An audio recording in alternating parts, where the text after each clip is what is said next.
get you a dollar shot, chicks and open locomotive like buckshot.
Because it's the best going today.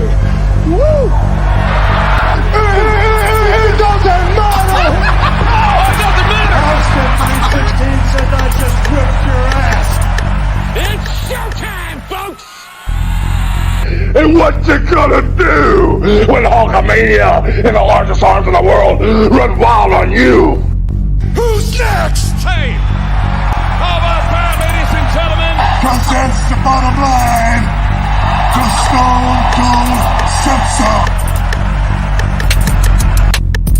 Excellence of execution. Get ready. Woo! We are on tour and we're doing it better than anybody else alive. What time is it? Tell me what time it is. You're talking to the Rolex. Wearing, kiss stealing, woo, wheeling dealing, limousine right, jet flying, son of a gun, and I'm having a hard time holding these alligators down. Woo!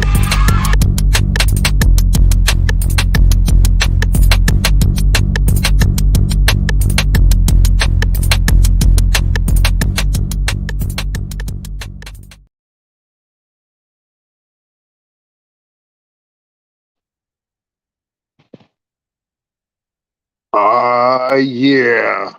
Black Sun not in the house for shizzle my bizzle. Just want to say hello to everybody in the arena. I'm filling in tonight for Black Sun. He asked me to take over the show for the evening, Wrestling Wednesdays for today. Just waiting on the additional guests, Trevor, MD20, and others to get on board. But obviously this show today is about Vinnie Mac, Vince McMahon, the ego incarnate himself.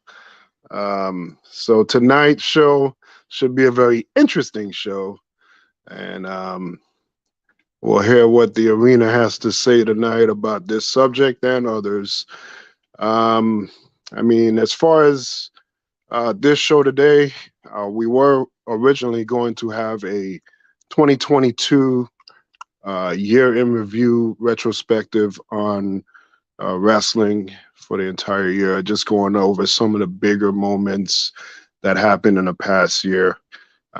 But this subject tonight with Vince McMahon, that's an ongoing spillover from last year, as the events keep growing and growing as the day passes. So we found out that Stephanie McMahon, she went ahead and just resigned, got the hell out of Dodge and just resigned. So There's a lot going on. The WWE itself, the unthinkable, they're gonna put their company up for sale, and they're working with Morgan Chase right now to facilitate the sale of the company.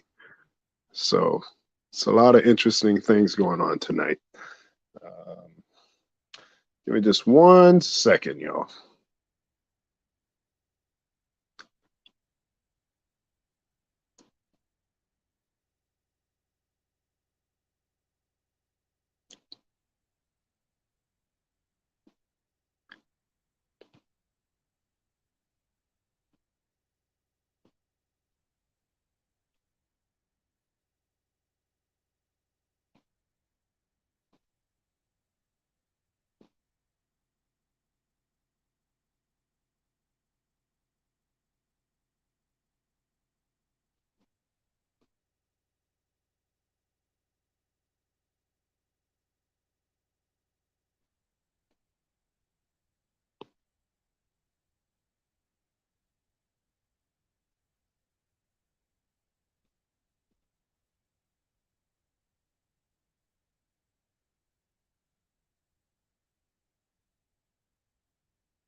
Okay, I'm back. Just like Trevor would say, what Jim must say, we're live, pal. Just had to take a moment off, but yeah. So like I was saying, so there's a lot of wild, crazy things happening in the world of professional wrestling. 2022 was an extremely unbelievable year, and we'll go over that on next week's show when we finally get the year in review going. But tonight we're going to focus on a big part of wrestling and what's been going on with the whole McMahon family dynasty and everything that's going on with wrestling today is centered around them in a large part. Um, so as we wait for our guests, there's a number of things that we should discuss here tonight. Obviously, with the big Vince McMahon thing, that's one, but there's a lot going on as far as AEW. There's a lot going on in the independent circuit. We can't get to everything, but there's some interesting things. There was a great match the other night on Dynamite with Samoa Joe and Darby Allin. That was a really, really fun, really good match. Darby Allin shows a lot of guts for a smaller guy. He really has a lot of passion, and the crowd was just amazing watching that match. That match was phenomenal. So I know Trevor doesn't like AEW, but that was AEW in the right direction. Now they need to do more of that. As far as WWE, I guess the bloodline look like they're kind of shaky as far as a group. Looks like there could be, um, a possible tearing up of that group. The way that they're acting, especially Sami Zayn, seems like if he walks a certain way, he could get called out for not walking the right way. I mean, he's walking on eggshells right now, and I don't know. Roman Reigns looked like he wants to do something to him, so we have to see what's going to happen there. But interesting stuff.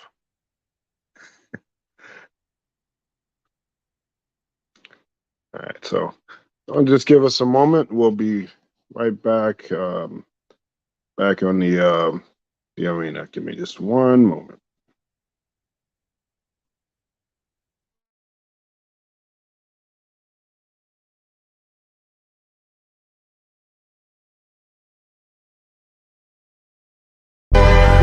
like it or don't like it, sit down and look at it because it's the best going today.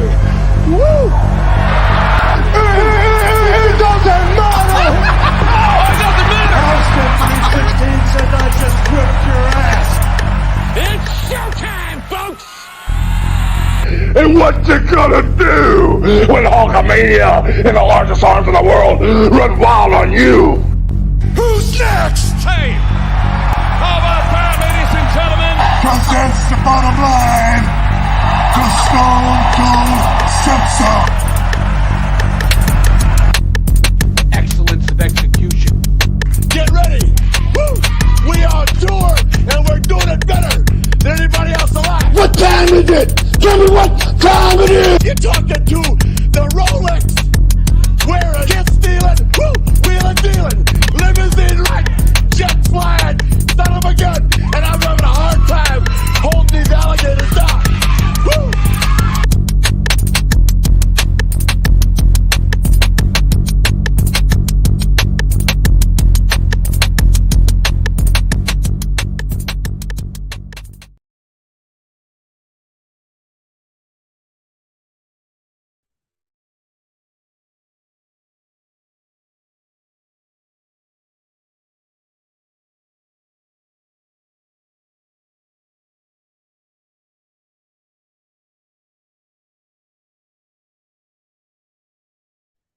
Can you guys hear me? Yeah. Can you hear me? Oh, okay. I was muted for I some can hear reason. you. Yeah. Oh man. Nah, it seems like the production value done shot all the way up. Yeah, that intro was fire. That intro was fire. Thanks so much. You kept me backstage for 10 minutes so you could carry on about the greatness of AEW. I see. Hey, I gotta give it up to them. I mean, I know everything isn't good on AEW, but I gotta point out when they do good, man. That was a nice match. You know what you sound like? I'm not even gonna make that reference, but Go, do it. So I guess nothing interesting is happening in the world of wrestling, huh? My goodness, man. Unbelievable. So here's the deal. I'll just say this real quick. And I do agree. I was talking to some of my cousins and my friends the other day, and I agree we do need an AEW presence. And one of my cousins he's offering to do like a international spot because he watches cool. He watches New Japan and Noah and all that stuff. So yeah, we're gonna take this Wrestling Wednesday show really big. So because you guys know I only focus on WWE. So but with this current news, I'm not sure how much longer I'm gonna be watching it because I mean, man. So okay, because I know you want to bash Vince. But not all the way. But from some of the stuff I was reading about it, it looked like Triple H maintains head of creative, so that's not changing. Vince for now. Go ahead. No. Go ahead, because I got so much to say about this. So just go. Yeah, so Triple H is supposed to still be head of creative. It just for whatever reason, it looked like Vince McMahon is so interested on being on the board and just having the power, I guess. I don't know. And I don't really know what that would mean for Triple H, because if Vince McMahon is on the board and Triple H is still head of creative, would Vince McMahon be able to stare or derail an idea or a plan that Triple H has from that position that he would have? I wonder. I don't know. Well, so go ahead, MD. Go ahead. No, I was just going to say from what I've been hearing, like he's back on the board to basically like facilitate the sale. Yeah, the sale and the TV rights deal. Yeah, so like hopefully that's all it is. But at the same time, you still kind of gotta kind of be pessimistic about it because like we don't know like how that's gonna go as far as who's gonna take over, like what the board's gonna look like afterwards, and what their vision is gonna be of the overall product. You know what I mean?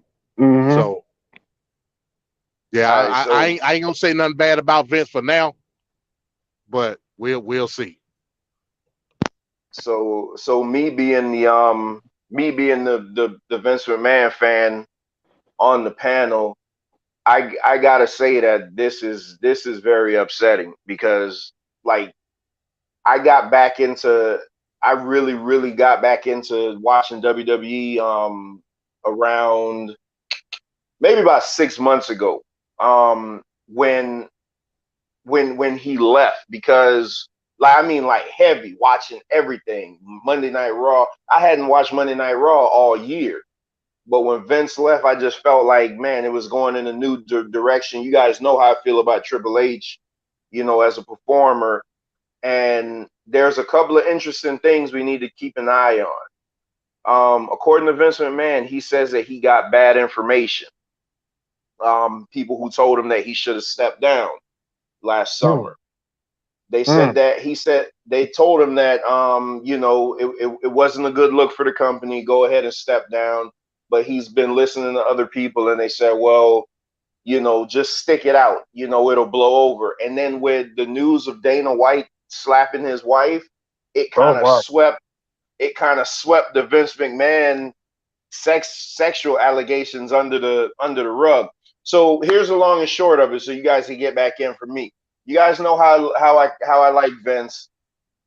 I think Vince McMahon is bad for the WWE right now because I don't think any 70, damn near 80-year-old man knows a thing about creative. Now, it's his company. So I'd be a hypocrite in the same vein to say, oh, you can't do anything with your company. It's his company. But as long as he stays out of the creative, then I'm fine. But based on Stephanie, so 2 years ago, he fired Michelle Wilson and George Barrios. Those were the ones who basically built the WWE network. He fired them because he was selling the Peacock. So he was selling the contents deal to Peacock. So he didn't need them anymore. They then turned around and went and formed a new company. So now he decides he wants to come back. He rehires them. And then the two seats that needed to be vacated were the two people that spearheaded the investigation against him. And all of a sudden they resigned. So now Vince's guys can get back into the seats. So now he's building allies. And then you hear the news yesterday, Stephanie McMahon, who was the acting head, resigned from the company, and from what I'm hearing, it's for good. So who knows what's going to happen now? And they're also saying that Stephanie endured like a smear campaign against her within the company. 6 months ago, when she was initially taking 6 months off. Yeah, I'm the WWE guy. I forget about it. She was initially taking 6 months off. No, 6 months ago, she was taking time off because you know, burnout and everything. But this was around the time all the allegations were coming up. So to me, it seems like she just didn't want anything to do with the company. So she was taking a leave of absence. But then when Vince retired suddenly, 5 weeks later, Stephanie comes back and assumes the co-chair position with Nick Khan. And now that Vince is back in power, Stephanie resigns, and now Vince is the majority. He sits in the big chair again. Coincidence? I think not. Right. Oh my God. So yeah, it's a mess, man. Business. Yeah, but here's the thing. Here's the thing, though, and like I said, I'd be a hypocrite. That's why I wish Black Sun was on here. It's his company. So at the end of the day, it's his company that he built. I know you're not going to agree with that he built it himself, but he built it. It's his. But is it really his? Because he retired, and then he was supposed to pass it on to Stephanie and Triple H. So that No, was supposed who to. said that? Vince McMahon, after you retire, you don't just hold on to it. You pass it on. The whole thing was to build the company towards Stephanie McMahon to take it over. Because for whatever reason, Shane McMahon can't have it. So it was supposed to be Stephanie that was supposed to take over, and then that would be the next generation of McMahons running that company. So when you retire, it's not like, oh yeah, I'm just gonna have it dangling in my hands. You're supposed to He retire, move retired. on, and do other things. No, what is a 70-plus-year-old man going to do? He retired from day-to-day operation. He never retired from it's his company. And I agree. Stephanie and Triple H should have been the natural succession plan. But if This you is if you go we were building if Triple H all these years to beat no, it. but he wasn't. That's the thing. It came out that he was not.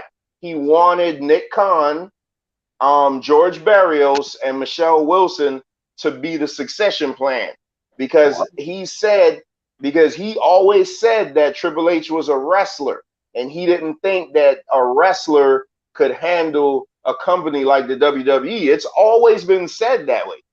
Right. You know, the fans, we have confidence in Triple H, but Vince never had confidence in Triple H. Triple H was kind of like, that's why I honestly, and I said something to my boys earlier today. I said I wouldn't be surprised if I see Triple H in AEW by the end of the year.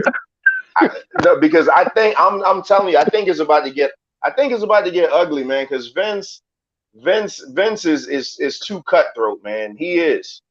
Right.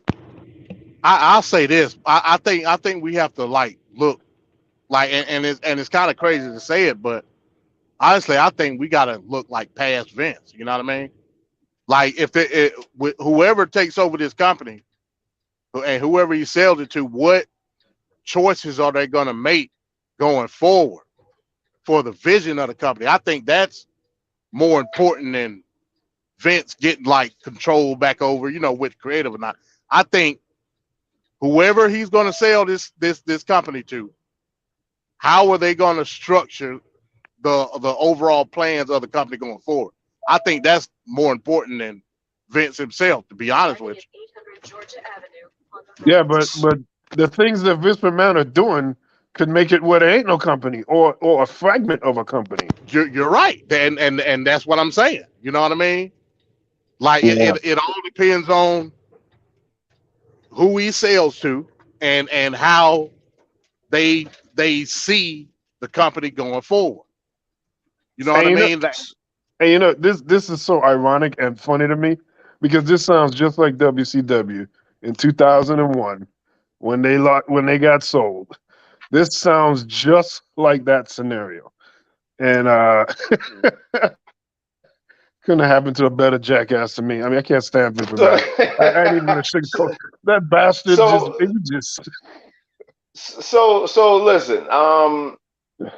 So look at this. Vince's father. Vince got the company from his father, and naturally, you would think a dad would pass it down down the line to his kids. But obviously, that's not in the works. Did you guys hear who the potential suitor was? And all day the rumor was that the company had been sold and they were going back private, which caused the stock to take like a 24% dive.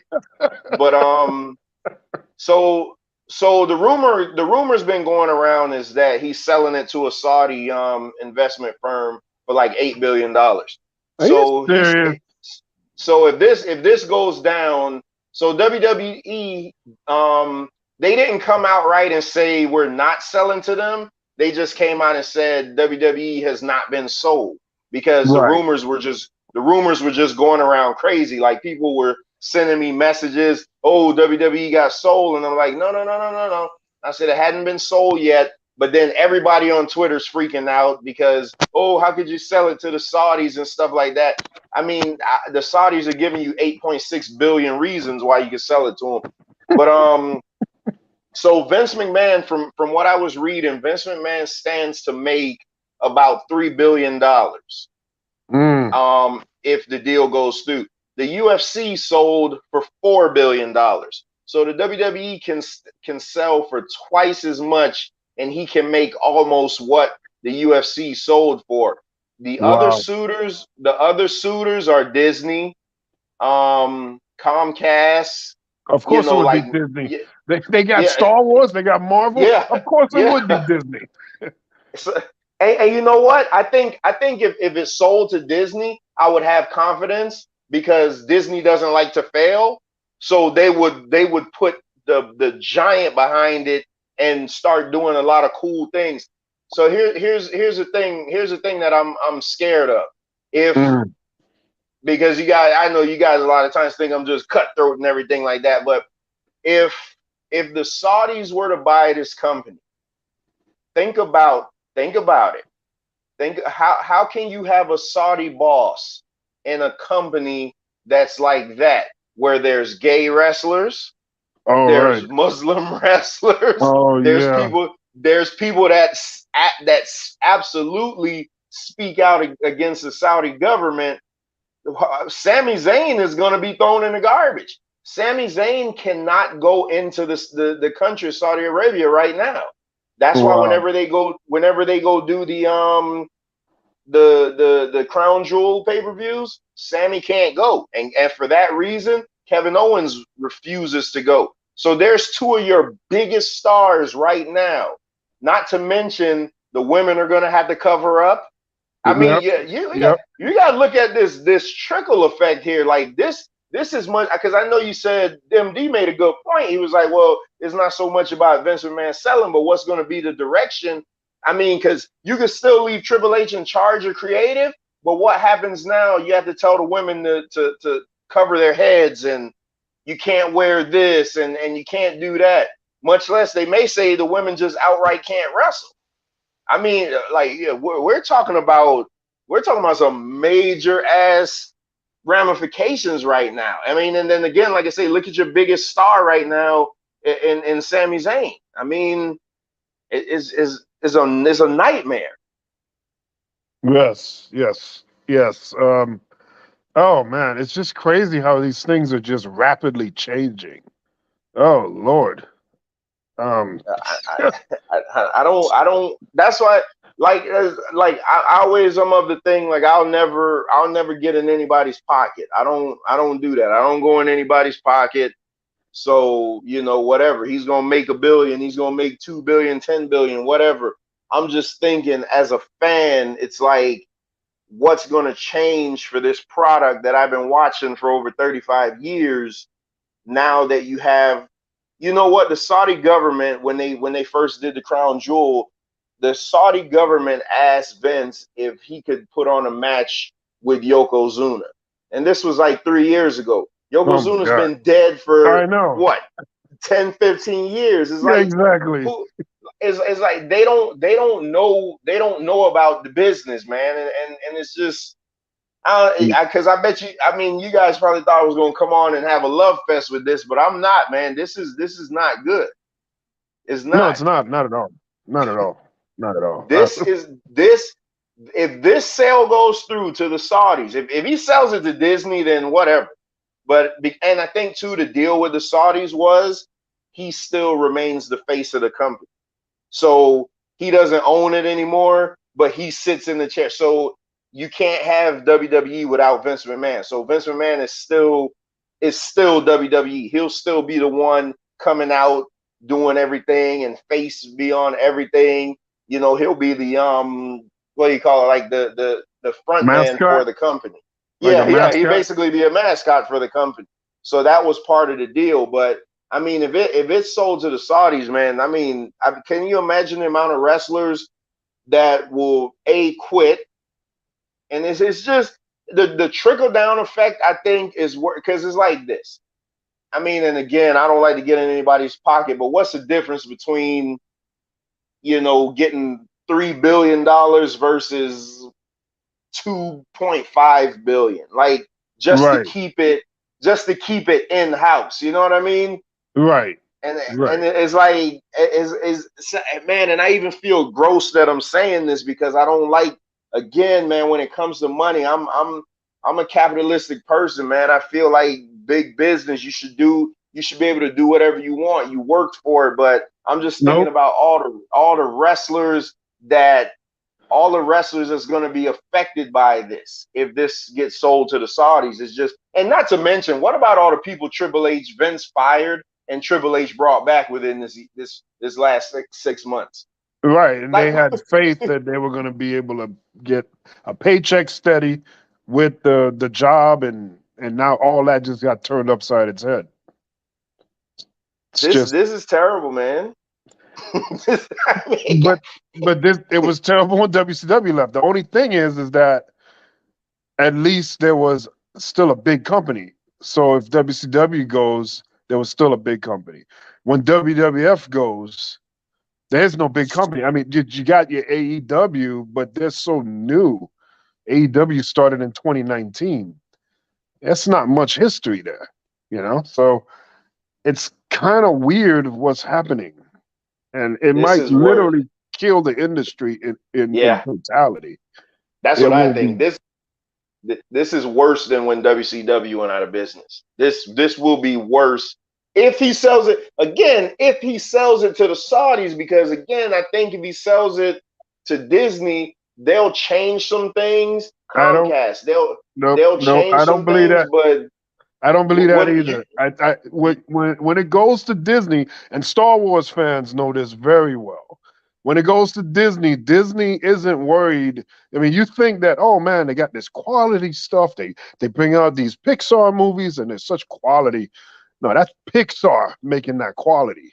But like when they got Star Wars, what was the whole premise? We got to get a movie out there because we're standing to make a lot of money with that seventh Star Wars. And all they did was regurgitate the original Star Wars from 1977, beat for beat. You could play both films, and the both films are doing the same things at the same time. You know, so they didn't care about the product; they just cared about the results of having and owning that product. And over time, Star Wars fans started understanding, oh crap, this isn't really that great, you know. And it's only recently that they're slowly but surely they've been making strides here and there, but it's a far cry from what was originally envisioned.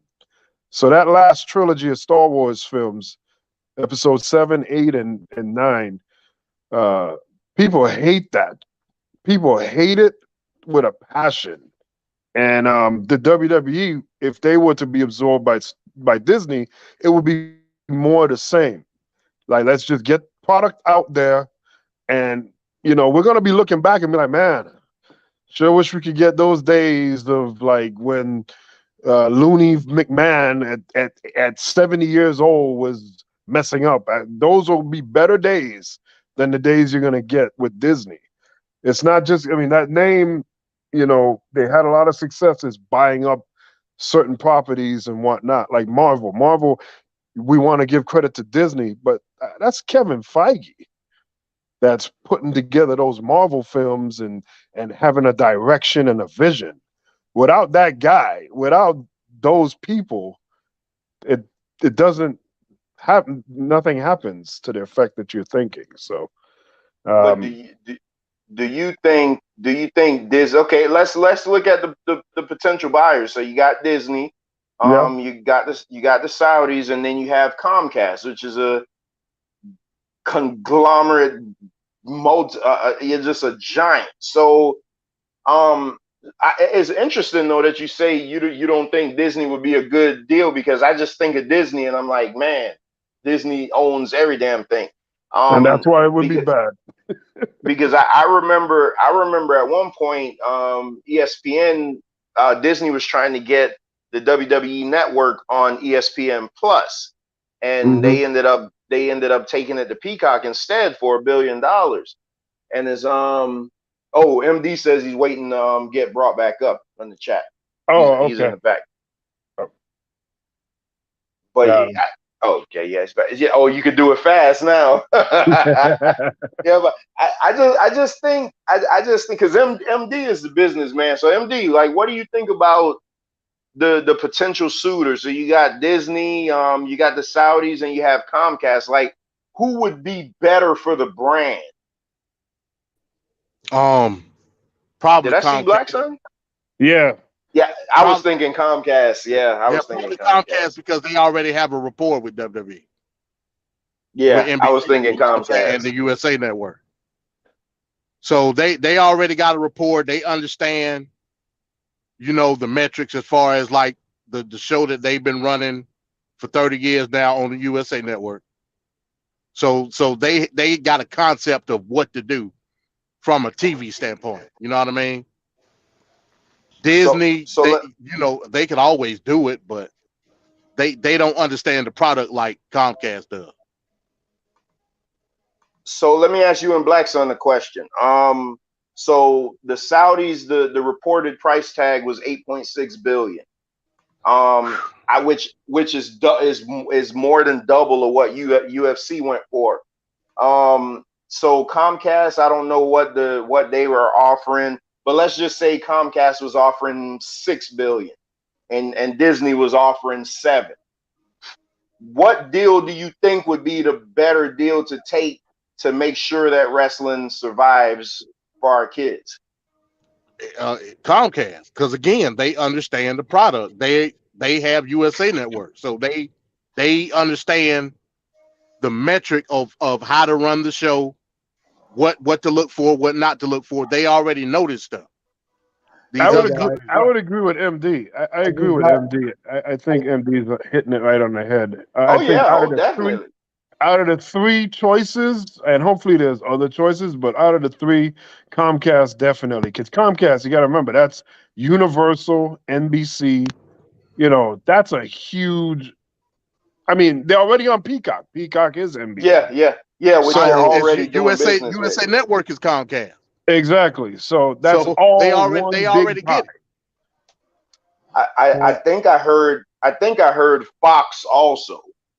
Which again, SmackDown. That's a different story. Then SmackDown is already on Fox. I mean, it's right. It would make sense, but that would mean Disney, unless it's Fox Sports. Yeah, that's what if Fox is on the table, I'll go with Fox. I just got a crazy text. So Elon Musk is on that list too. Oh my God! The guy that's known for driving everything into the ground. I heard about that. Elon Musk. Oh shit! Oh. That's not the one. That's not the one that owns Amazon, right? No, he's Tesla and Twitter. Yeah. Okay, because Twitter is my main platform, man. I did hear it ain't been good since he got it. Oh, you on Twitter, MD? Yeah, I'm on there too. That's my main platform.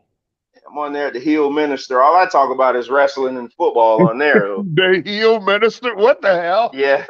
Is it Caps? It's just all. Yeah, it's all one word. The Heel Minister, because it goes back to when I was a preacher, so I was a minister. But then I'm a wrestler. I'm a wrestling fan, and I only love the bad guys. So there you go, the Heel Minister. Yeah, my political side is definitely Twitter like, but it could get crazy. It could definitely get crazy. Oh yeah. Twitter. It's just like any social media platform. It's it's insane, man.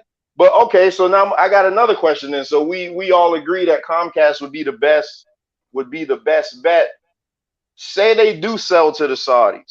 How long do you think before everybody just says fuck this company and they just go down into the ground and like it's not even watchable anymore? I give it a year. Man, I was thinking the same thing. Can you imagine the social backlash? I don't think it would even be a year. It's not plausible to me. I don't even see. Like they're catching hell on Twitter now. Yeah, it's not plausible, man. You gonna have to be I don't care if they will offer you $100 billion. If you sell the company, you'll be filthy rich, but your WWE will cease to exist. Yeah, just not only that we're talking about though. But how much money is enough money? I mean, they're not. But that's worried about question. The next meal here. That's my question, Venkaat. Like he's 74 years old, right? And he stands to make $3 billion if he sells it to the Saudis. Like, How if he was to get $2 billion from Comcast, you mean to tell me he's really going to be hurting off of that extra billion? And if they sell the company, Stephanie's going to get a couple $100 million because of all the stock she owns. So the company they're not going to be hurting for money at all. But they're not hurting now. They're not hurting 10 years ago. They weren't hurting 30 years ago. I mean, it's ridiculous that like money really, so it's not even about the money. It's more about the idea of having that money and the ego and all that bull that never gets anybody forward. And while other people are struggling, they're doing this bullcrap posturing, you know? It's like, what is the legacy? That's what we should be focused on here. But they're about, you know, bravado and flexing and all this nonsense, you know? Let's not say there. Let's put it where it is. It's Vince. Because I think Triple H. Stephanie has a lot of that bullcrap Vince McMahon in her, man. No, but the older she got, she changed, which is why she wanted to step away when the allegations first came out. Yeah, back in the early 2000s, she was cutthroat like her dad. But now that she has 3 or 4 daughters and stuff like that, she's like, maybe my dad isn't the greatest role model in the world. You know what I mean? So it's like, you know, she has really, because we can't look at the character Stephanie and confuse her with the human being Stephanie. Like, I've never heard anything bad about her as a human being. As a character, like everybody hates her, get off my TV type shit. But as the human being, everybody, is my cousin saying he's ready to come on? Let me tell him hit the link. Bring him up. Bring him up. Stephanie is basically like the marketing engineer for WWE. She does all the Make-A-Wish stuff and all. That's all Stephanie. You know what I mean? Like that was her primary role. Yeah, I like Stephanie. Like I say, I'm not against Stephanie at all. Like she's a humanitarian. Yeah, basically, yeah, that's her role in the company. But let me bring a hypothetical to you. So I was talking about this earlier with one of the guys that I work with.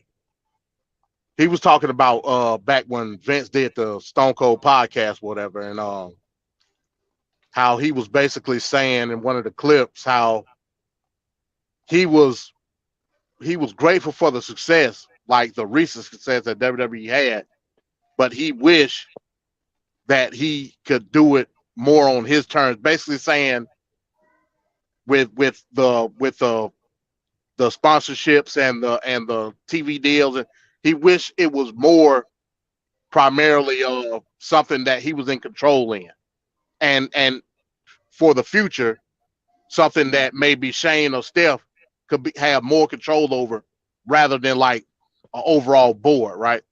Hypothetical.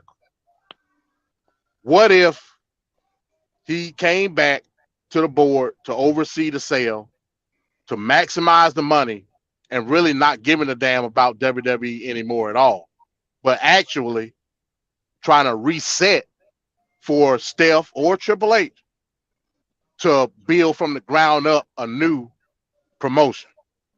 Hypothetical. I call bullshit.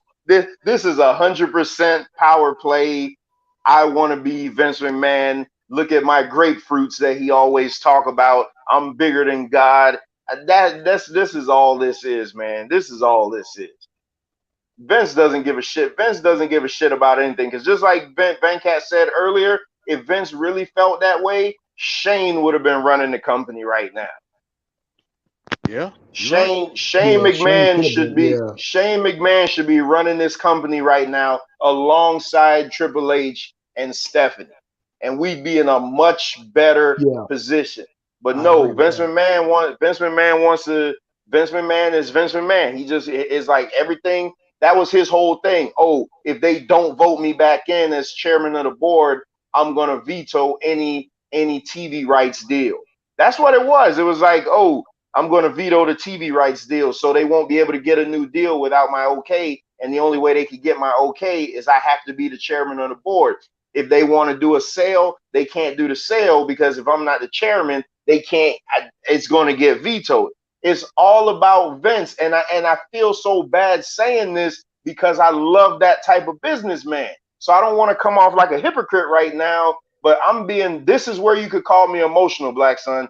This is going to be the one time you could call me emotional because I'm just thinking about, I've been watching this shit for 35 years. My daughter loves this shit, man. My daughter makes TikTok videos of her pretending to be a woman's WWE women's champion.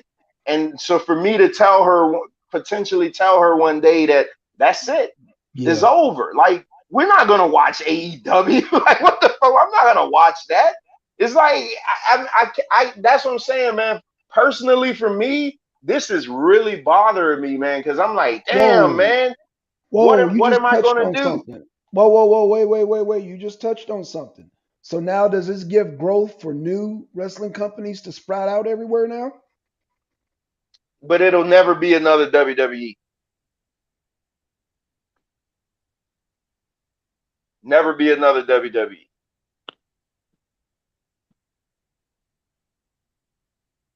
Am I on? Yeah, Hello? I hear you. I can hear you. Oh. Yeah, I don't know what it wouldn't. It would never. It's like I could have. Okay, so here it is. You know what'll end up happening? I'll turn into Venkaat. You see how WWE can have all this success and he'll always be like, oh yeah, but it's not WCW. WCW is so much better. Can you imagine 10 years from now, some new company comes up and I'm just like, man, it's just not WWE. Yeah, you see Roman Reigns or somebody, you'd be like, yeah, but he was so much better when he was the undisputed WWE champion. You know what I'm saying? It's like it's just too much right now. It's just, I don't know. I'm legit. I mean, I get it. It makes all the sense in the world business wise, but just as a fan, it's like if they were to tell me the Miami Dolphins are moving from Florida and moving to Texas or something. Okay, I think I asked the wrong person. See, you don't remember the different territories. So I guess Of course I do. Of course I do. But they were all regional. They were all regional. Right. They never were on this grand scale. No. I hear what you're saying, but what I'm saying is now this gives the opportunity for that to return is what I'm saying. Because I know you're a big WWE guy, but I grew up with the territories where to me that was the golden age of wrestling, man. I mean that really was the crust of wrestling. So I'm thinking, man, the South has a certain feel to it. Texas has a certain feel to it. The Carolinas, Georgia, they all got their own flavor, their own style. Like, you know what I'm saying? From like the New Yorks and the San Francisco's and the Seattle's, you know what I'm saying? So I think this offers actually, I think there's people hungry and waiting for Vince to goddamn sell this thing. So that way, I think it'll go back to the old school territorial thing. I would love that. And then we have probably. Oh, go ahead. I'm sorry. I probably would like that. But you got to realize the type of fan that we have now. The fans that we have now, they don't like that old school regional territorial wrestling anymore. They don't like the wrestling. No, they don't know about the matches are no. But okay, if my cousin ever comes on, he's going to tell you they don't. He's a big AEW fan. They don't like that that slow it down and work a hold and stuff like that. They don't like that type of wrestling now. I don't think that will work for these kids. No, they like that garbage wrestling, that stupid bust you in the head with 100 chair shots and shit like that. Well, I'm gonna say this. When there were separate regions, there were actually better storylines, I thought. Now, I hear what you're saying about the old school wrestling. I get that. But, we do live in a new age, so I think you may have more acrobatic type, people, maybe, larger men doing more type of moves. But what I'm saying is that the storylines back, like I said, man, one of my favorite storylines that I thought that was like Georgia world class wrestling. man, let me tell you, man, the South, I think dominated dang wrestling, in my opinion. You know, was it South Carolina, North Carolina, MD? I mean, you had so many territories. I mean, like I said, the mass wrestler, he had some of the best. It was like watching a gangster movie, man, when he did interviews, man. But they Well, were I all think still a part of NWA though. Well, that too, yeah, right? But, yeah, but it was a commission. Well, I think as far as like territories go, like you don't have to take the style of wrestling. You can keep the style of wrestling, but you can make it more, I guess, accessible for the different territories for the wrestlers to be in. You know what I mean?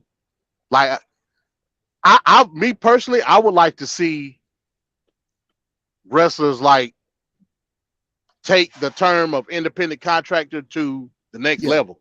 If that's you're right. gonna call me an independent contractor, Right. I need to be able to get booked wherever I want to damn go. Yeah, Exactly. yeah, That's yeah, right. yeah, You know yeah. what Exactly. I mean? And So get these guys health maybe care. that'll be a positive for it. Get these guys some Or, health care. or MD at the least not have to be stuck to 4 and 5 year contracts. At least be able to move around every 6 months. Because I think honestly, I think a wrestler should be be off TV every 6 months. Yeah, they should have a season, and everybody should have like their time.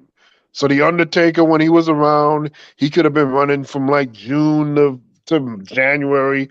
Another guy like a Batista could have came like from January to June. You know, it could have just been alternating times so that when you see these guys, it's special and it's Well, something that you well, look forward to. that'll be, if I'm an independent contractor and I'm getting booked and I'm getting paid for bookings, I'm not gonna take off. You know what I mean? Right, exactly, right. I'm gonna get the money. I was So just gonna say that. that'll be a tough shot. Now, But if you the want to, idea, now if but you want to have me sign a contract, then yeah, I can see your point. well, But if the idea is that where wrestling has been so profitable over the years and decades that they're getting to a point where their matches can mean more financially, and they could stop with this house show crap. Getting well, Yeah, booked. that's where the definitely. territories come in at. If I'm in a Georgia territory and I build up a long term storyline, I Yep. then go. Let's say I go to the West Coast, I come back. That's what you get your money from. That's how Yeah, they used to do it So in the territory. exactly. you're saying instead of getting booked over, let's say WWF. So you're not booked at that particular time. So now when you're off TV on the WWF, you just go over to another territory rather than Another wrestling. territory, right? That's Okay, not okay. on TV though. But That's not on but TV. well Why that's the not? point. That's what Why I'm not? saying. That's why if you bring back companies and give these companies little small little TV deals, or we ain't even talking screw TV. And then we living in the internet age. We talking about streams. Yeah, So yeah. if I go to a territory and you're a particular fan of that said territory, and then I leave, yeah, you may follow me to another stream somewhere, but the long term storytelling still going to be in that territory that you enjoy, making it all more better. Okay, I live in Georgia. If I let's say they have shows in Atlanta, they building up a storyline. This guy leaves, he goes somewhere else, get books, and then he comes back.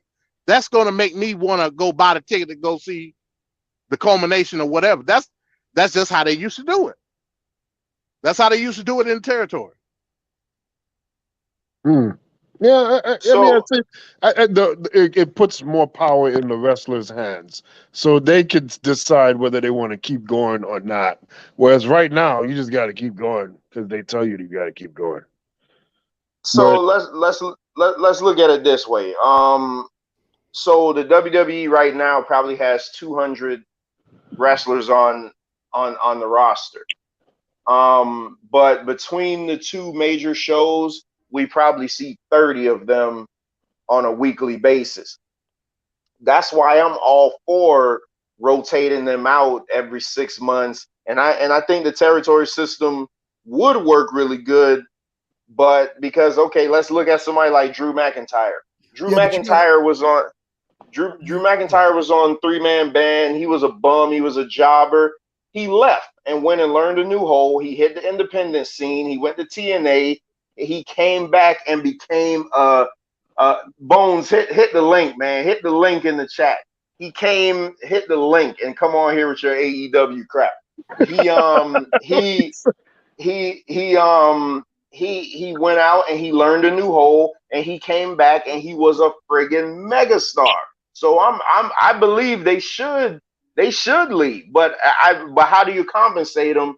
I mean, man, but every 6 months, man, they should be making enough money to where they could take 6 months off at a time. You wouldn't see all these injuries. And look at Big E. Big E may never wrestle again. I mean, and I know it was a freak accident, but still, Randy Orton may never wrestle again. Like, I mean, Hey, wait, what happened to Randy Orton? What happened to Randy Orton?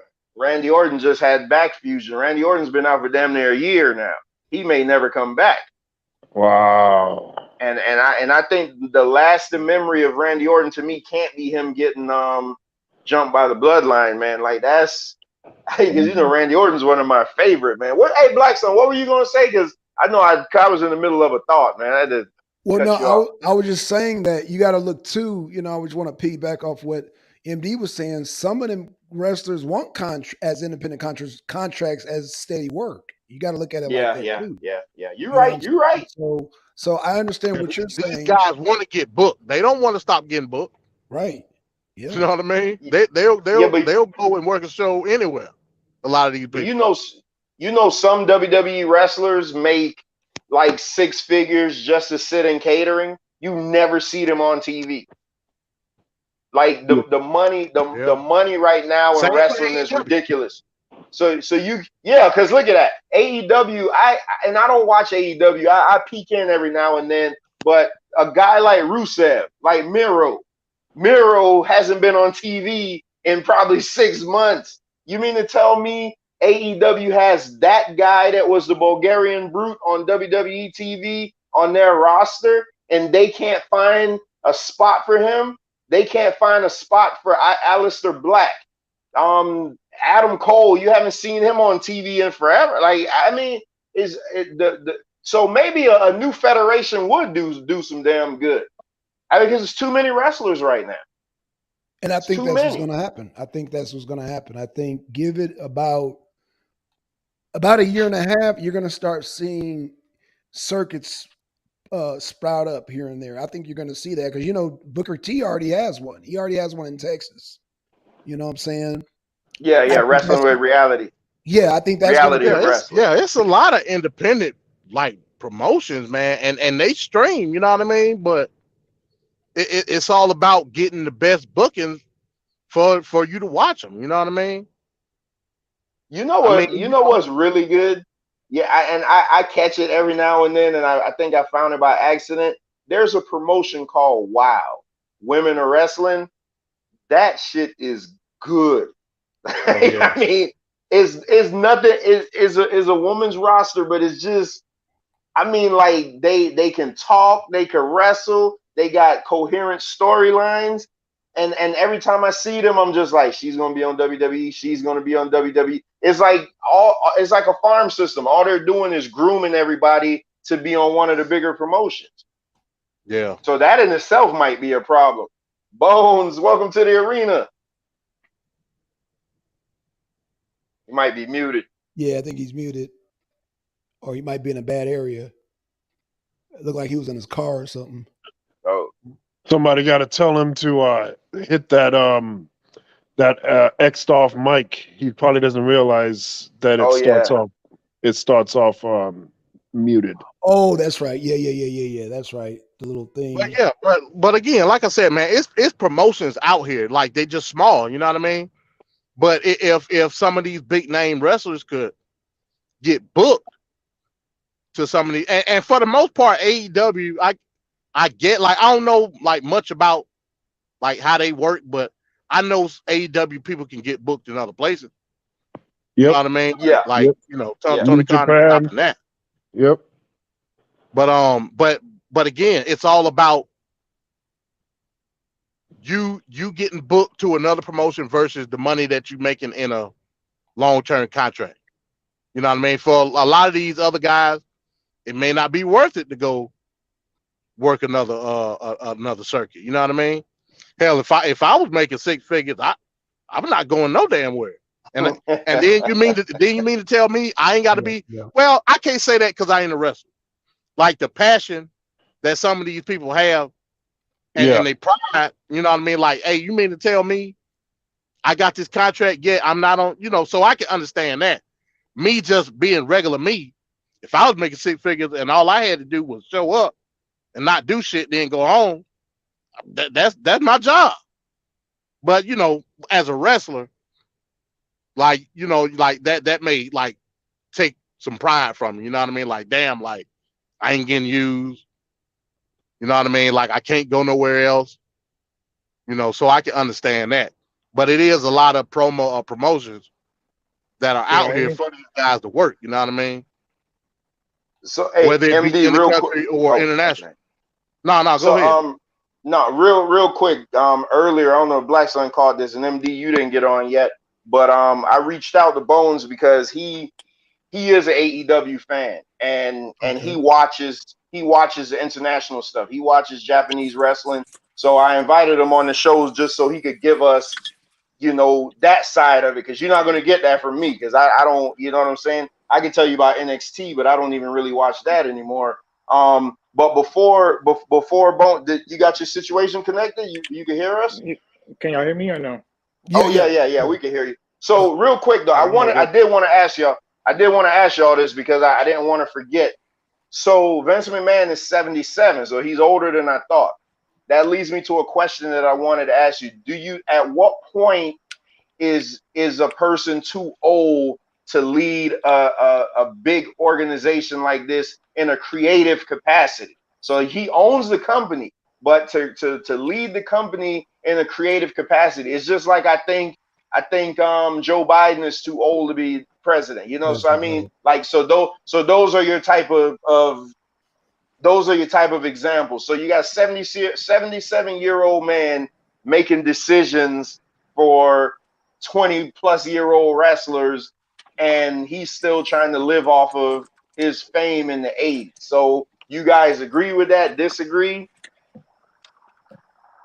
Well, me personally, I disagree because I feel like whenever I watch Monday Night Raw, SmackDown, for the most part, it's always the same thing every week. You know what I mean? It's very redundant. You see the same matches. I done seen Roman Reigns and Brock Lesnar fight for the main event 7-8 times in the past 2 or 3 years, you know? It's been better with Triple H, but with Vince McMahon, it's the same thing every single week. Usos versus the New Day, Tag Team Championship. I done seen that a million times. So you agree with me then? He's too old to be running creative. Yes, I agree. What's your thoughts on Vince? Because you missed. I'm assuming you missed the beginning of the show. What's your thoughts on the news of the potential sale and possibly selling to the Saudis for $8.6 billion? Honestly, I'm a wrestling fan, so I want to see WWE be good and be successful, and I was happy with the way Triple H been doing things. And I'm disappointed now because I feel like now it's going to go back to the same thing. And before, you know, you have just one good company, which is AEW, when it was just Vince running WWE. You just had one good wrestling company for the most part, besides, you know, New Japan or whatever. And I don't really count Ring of Honor or Impact Wrestling. So you really only had one good wrestling company when Vince McMahon was running WWE. But then when Triple H got involved, it became more competitive. And now I could watch Monday Night Raw and not see the same thing every week. So, you know, you got two good promotions going, and that's the way I prefer for it to be. And now I feel like with Vince McMahon, it's going to go back to the same thing eventually. You're just going to have one good promotion in America, basically, and that's AEW. And even them, I've been kind of disappointed with them too, but that's another story. All right, so Trevor, the consensus beginning last year was that AEW was better than WWE. That's the internet fans. No. In general, like from a story capacity, and then remember last year, what's the name started off the year with COVID, Roman Reigns, and day one he didn't even make that pay-per-view that day. So the year kept going, and AEW was doing really good, and then of course, ego, and it just seems like it's always rearing its ugly head with wrestlers. Ego with CM Punk, not Yes. knowing how to keep his ass in check and just do the Yep. business that need to be done. Continue to ride that successful wave they were having. Once that stupid scrum interview happened, pretty much things kept falling apart for AEW. So then the year ended with WWE being better and AEW taking a back seat. But a lot of So things in between happened. this is where I'm gonna bash you like how I do Black Sun. Oh, Lord. You're taking the opinions of people on the internet Oh, Lord. and creating a thesis that AEW is better than the biggest company in the world because some keyboard warriors say so. When you look at somebody like me, guess where I'm gonna go? Let's look at the metrics. Let's look at the dollar for dollar value. But If you're we should. comparing. Okay, what you're gonna do But now is no, but you hold guys on, put hold on, AEW, hold on, hold you on. put What AEW you on that level. no. You put But what AEW on that level. no, what you're gonna do is compare like a movie that opened to about 400 theaters to a movie that opened to about 4,000 theaters, and it's not gonna be the same amount of runtime and ability to get the same revenue. WWE is a bigger company, and they have more resources to get around more than AEW. They're not going to be able to compete with them on that level. What I'm judging them on is their content, and that's what the storylines are that they're doing, the match qualities, and for the consensus of most people, they will say, On yeah, the at the internet. beginning of the year. On the internet. I'm just saying. Most people like when you judge the events and whatnot, when you judge those matches, people will come out happier with the AEW product. It's not I a mistake. I agree. I agree. If you have 5,000 people, 5,000 screaming people in an arena versus 20,000 mild mannered people, it's going to come off better on TV. So I give you that. But so let's do this because I want Bones to tell because he is Mr. AEW. So I want to give Yeah, him his shot. I'm gonna say this in the last 2 years, I've been to a lot of shows from WWE and both AEW and WWE. And to me, an AEW show is way more entertaining than a WWE show, just as far as being live or whatever. And I even went to WrestleMania 2 years ago, and that was pretty good. But man, like an AEW show, the energy, the intensity, the atmosphere is just different. What would you base that on? Because and I don't disagree with you because me and you went to an independent show here in Florida a And couple Cold, years yeah, ago, and yeah, in I Cold thought it was Spring. I thought it was more fun than any WWE show I've ever been to, and it was only Um, about 500 people in there. So what would you attribute? Would you attribute the AEW audience is just hardcore wrestling fans that come to see wrestling? They're going to cheer for anything and they just want to be entertained versus a WWE fan is more I've been watching it, so I'm a more casual. I'm gonna and sit here and be on my phone and I'm not really gonna pay attention to the action and stuff like that. also WWE is more kid friendly. You're going to see way more kids at a WWE Yeah, show yeah. than an AEW show. AEW Right. appeals to more so like hardcore blood and guts fans. Like WWE don't even allow blood right now. You know what I'm saying? If you go to AEW show, you're probably going to see somebody bleeding all over the ring. You know what I mean? Most likely Moxley. But You and and Venkaat love that. also, like as far as like in between when they're doing the commercial breaks, Justin Roberts, the ring announcer, he interacts with the fans and he reads signs and stuff like that. Whereas WWE, when it's on commercial break, they're just showing promos for the merchandise, so for Charlotte Flair or something like that. You know what I mean? So it's just, I don't know, it's just different. The Hey, engagement with the fans. Venkaat, make sure you hashtag the videos, man. You gotta hashtag the videos in the description. But All right. I see that's why I wanted him on here because he's much younger than us, than anyone on the panel, and he's their target audience. Like he's he's who AEW appeals to. And you know, I always call AEW WWE light because their whole damn roster is, you know, former WWE stars. Like anybody that's worth a damn. But But also, I a lot of tried the, giving them a chance. sorry, I'm going to cut you off. But a lot of the wrestlers Nah, too go ahead. We do that over here. Don't worry about that. a lot, like for me, I'm a hardcore wrestling fan, so I watch MLW and I know who Jimmy Havoc is, which most people won't know. And I met him backstage and I got an autograph with him and stuff like that. So when I go to AEW show and I see him, you know, appear, I'm gonna pop. You know what I'm saying? Because like, oh shit, that's Jimmy Havoc. You know what I'm saying? When the casual fan won't know who Jimmy Havoc is, you know, for example, or you know stuff like that, or Tomohiro Ishii and stuff like that. You know what I'm saying? So they got more of an independent crowd. And they got, you know, they tend to independent wrestlers way more than WWE will. Which is nothing wrong with that. It's just my preference, you know. So you talk about independent wrestling, and we went to that show. You remember the big guy AJ Francis? I mean, now he's part of Hit Row, so I feel like I watched him come up in the ranks. But Black Sun was talking earlier. Black Sun and MD were talking about going back to a more territorial style, which would give more shine to the indie. So you would be for that, huh? Yeah, I would be for that because I want to see more than one good wrestling promotion. I want to be able to. I don't want to just watch AEW on Wednesdays and Fridays and that's it. I want to have someone I go watch Monday, Tuesday. I want wrestling every day of the week. You know what I'm saying? Monday, Tuesday, Wednesday, Thursday, Friday. You know what I mean?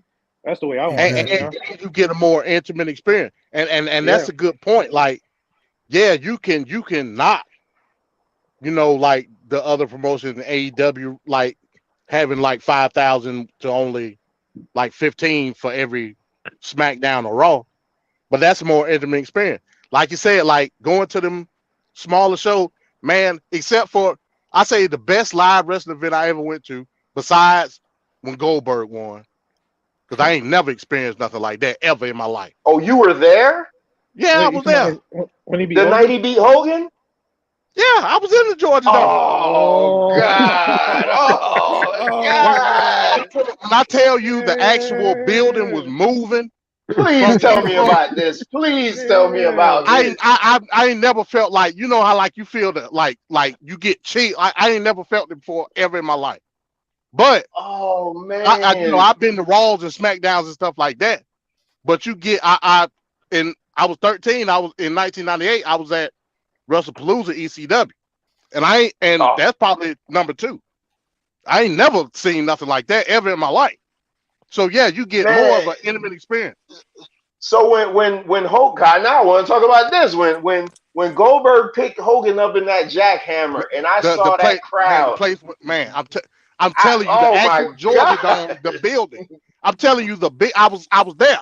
The building itself was moving. That's what I'm telling you. Watching that on TV, man, I was like, wow. Man, I'm talking about it was packed. I ain't never seen the Georgia. I've been to Falcon game. I ain't never seen the Georgia Dome that packed ever in my life. Ever. Even WrestleMania, when I went to WrestleMania, it wasn't like that. You know what I mean? Wow. The Georgia Dome was slap full packed with people. Tony Schiavone on commentary said, he picked him up. Yeah. Now you made me want to go back and watch that. Even when Karl Malone, I'm gonna tell you when the play started rocking. When Karl Malone hit the diamond cutter, I felt shake. I was like, damn, like everybody it was off the chain. But when he hit Rodman with it, right? He hit Rodman with the diamond cutter. That's when he hit Rodman with it, right? No, he hit Kurt Hennig with the diamond cutter. Kurt. When he hit Kurt Hennig with the diamond cutter, it started shaking a little bit. I was like, man, this is crazy. But when he picked him up for that jackhammer, man, I'm telling you, man, I ain't never felt it was like an earthquake, man. Bobby Heenan almost lost his voice. Yeah, Bobby Heenan was going crazy.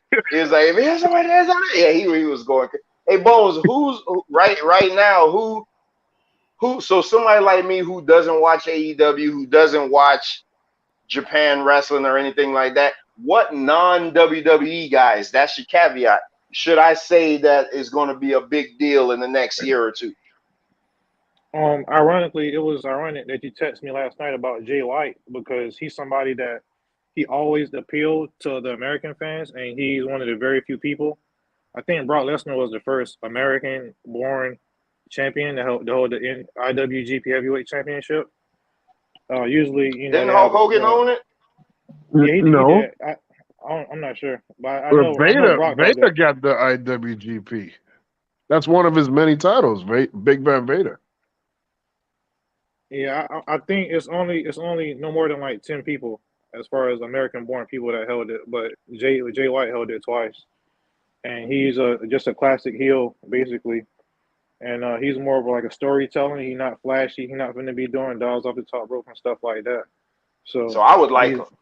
yeah, yeah. Didn't Dr. Death have it too, or that was just the All Pro belt?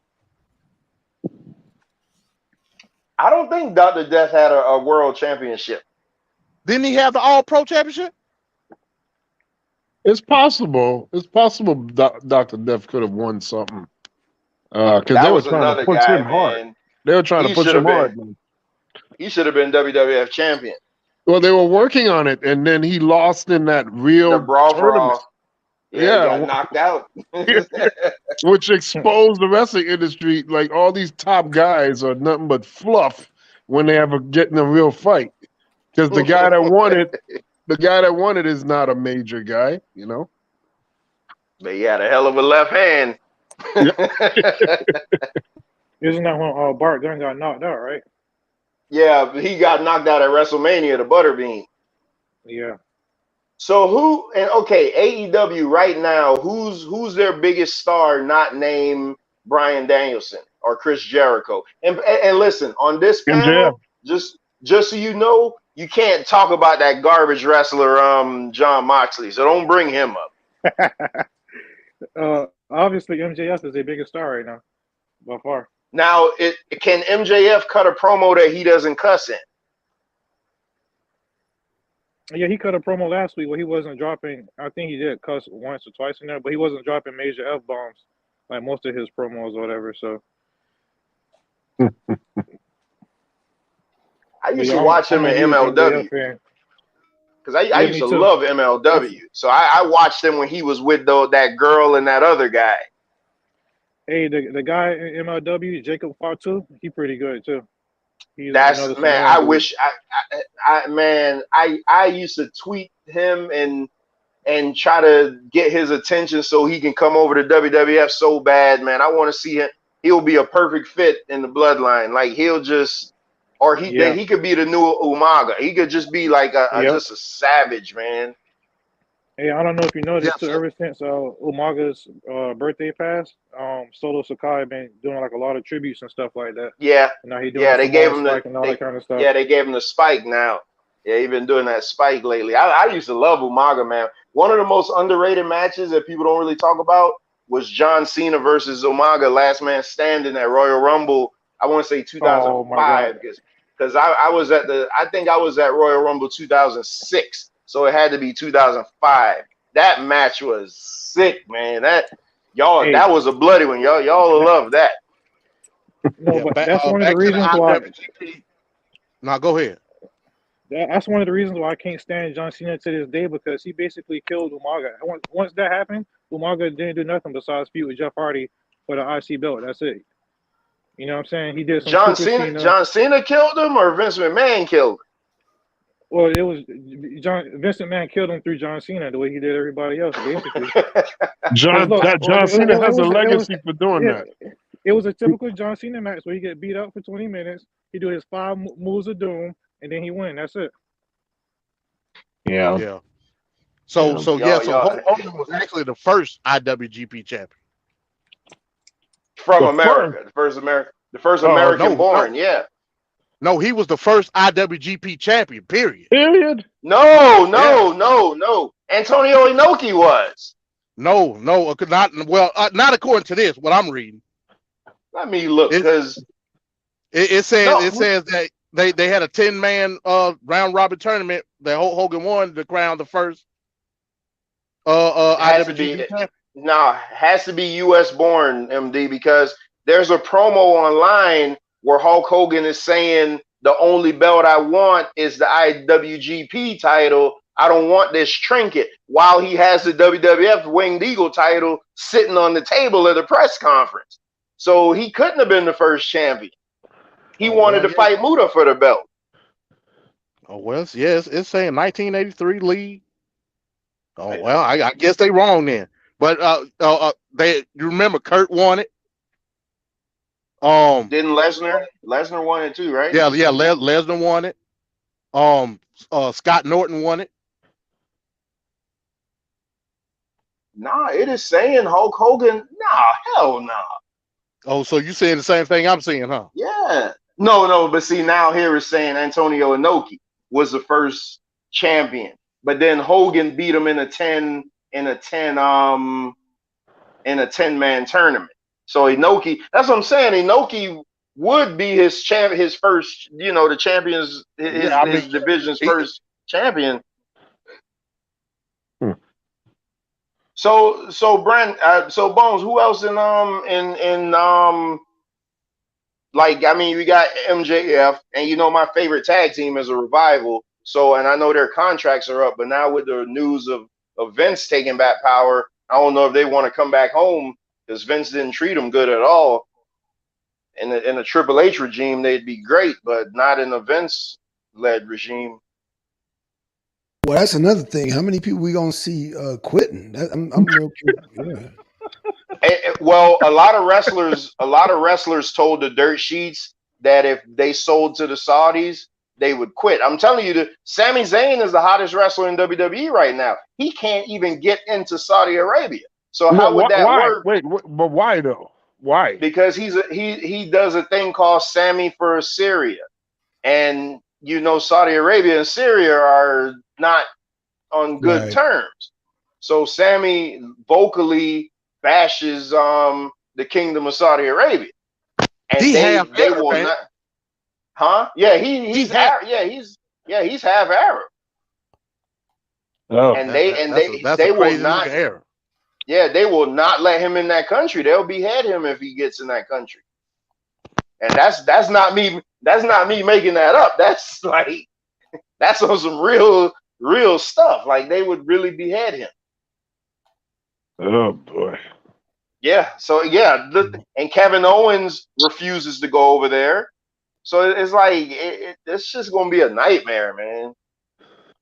Wow. Like I said, I don't see it happening. Man. I don't see that. For them to do that, like, is like, yeah, you'll make your money, but at the same time, it's like vanishing the legacy of WWE. You know what I mean? Ain't nobody gonna take it seriously anymore. It's gonna be bashed, like, socially. Like, nobody's gonna. You know what I mean? Of course. There's gonna be protests. It's gonna be all kinds of things. And it's just going to make their value go down because they won't be able to make money. So the Saudis would be foolish to buy it. It would be foolish. Yeah, I agree with that. Yeah. Hey, if I get dropped off, I'm gonna hit the link right back, because somebody sent me a question to ask this panel, and I need to get it, and I can't. It's not on my computer. I got to get it out of my phone. So if I fall off, just look for me in the back. All right. But again, we got to take into consideration, like, what the vision of who. It don't matter, like, who buys it. You know what I mean? We got to take into consideration what the vision is going to be. Like I said, the only, like, route to stability that I see would be Comcast NBC, because Comcast Universal, rather, because they already know. You know what I mean? Like I said, if you add Fox into the equation, then I might be leaning more toward Fox, just because I think they got the better platform. You know what I mean? Like, I could see, like, your main shows being on Fox, like regular Fox, and then you do some stuff on FS1. Like, that'll be nice. Like, I remember they tried to do the little show with CM Punk back in the day. Right. But nobody was watching that shit. You know what I mean? But if they could come up with something that'll look or simulate to more of a sports style format, then I think that'll be tight. You know what I mean? Well then, when And it makes Fox sense, Sports will be the ones to do it. well, when it makes sense for ESPN to them be the ones. Oh man, ESPN too. They are hell. I don't even like ESPN now. You know what I mean? Yeah. It's because of Disney. You know what I mean? Disney Right, screwed right. ESPN all up. So Well, like, yeah, I Disney used to screws love everything ESPN up. until Disney bought them. Yeah, Disney, Disney's missing. if when it comes to sports, I'll choose Fox over ESPN just because of the format. You know what I mean? Their Mm-hmm. format is more, and like I said, just like AEW is trying to do with being more stat based and by wins, and I could see Fox kind of emulating that. You know what I Oh, mean? that would be great. They need more of that. That's another thing that AEW does that's really good. Keeping track of the win-loss records throughout the Yeah. year. I love that.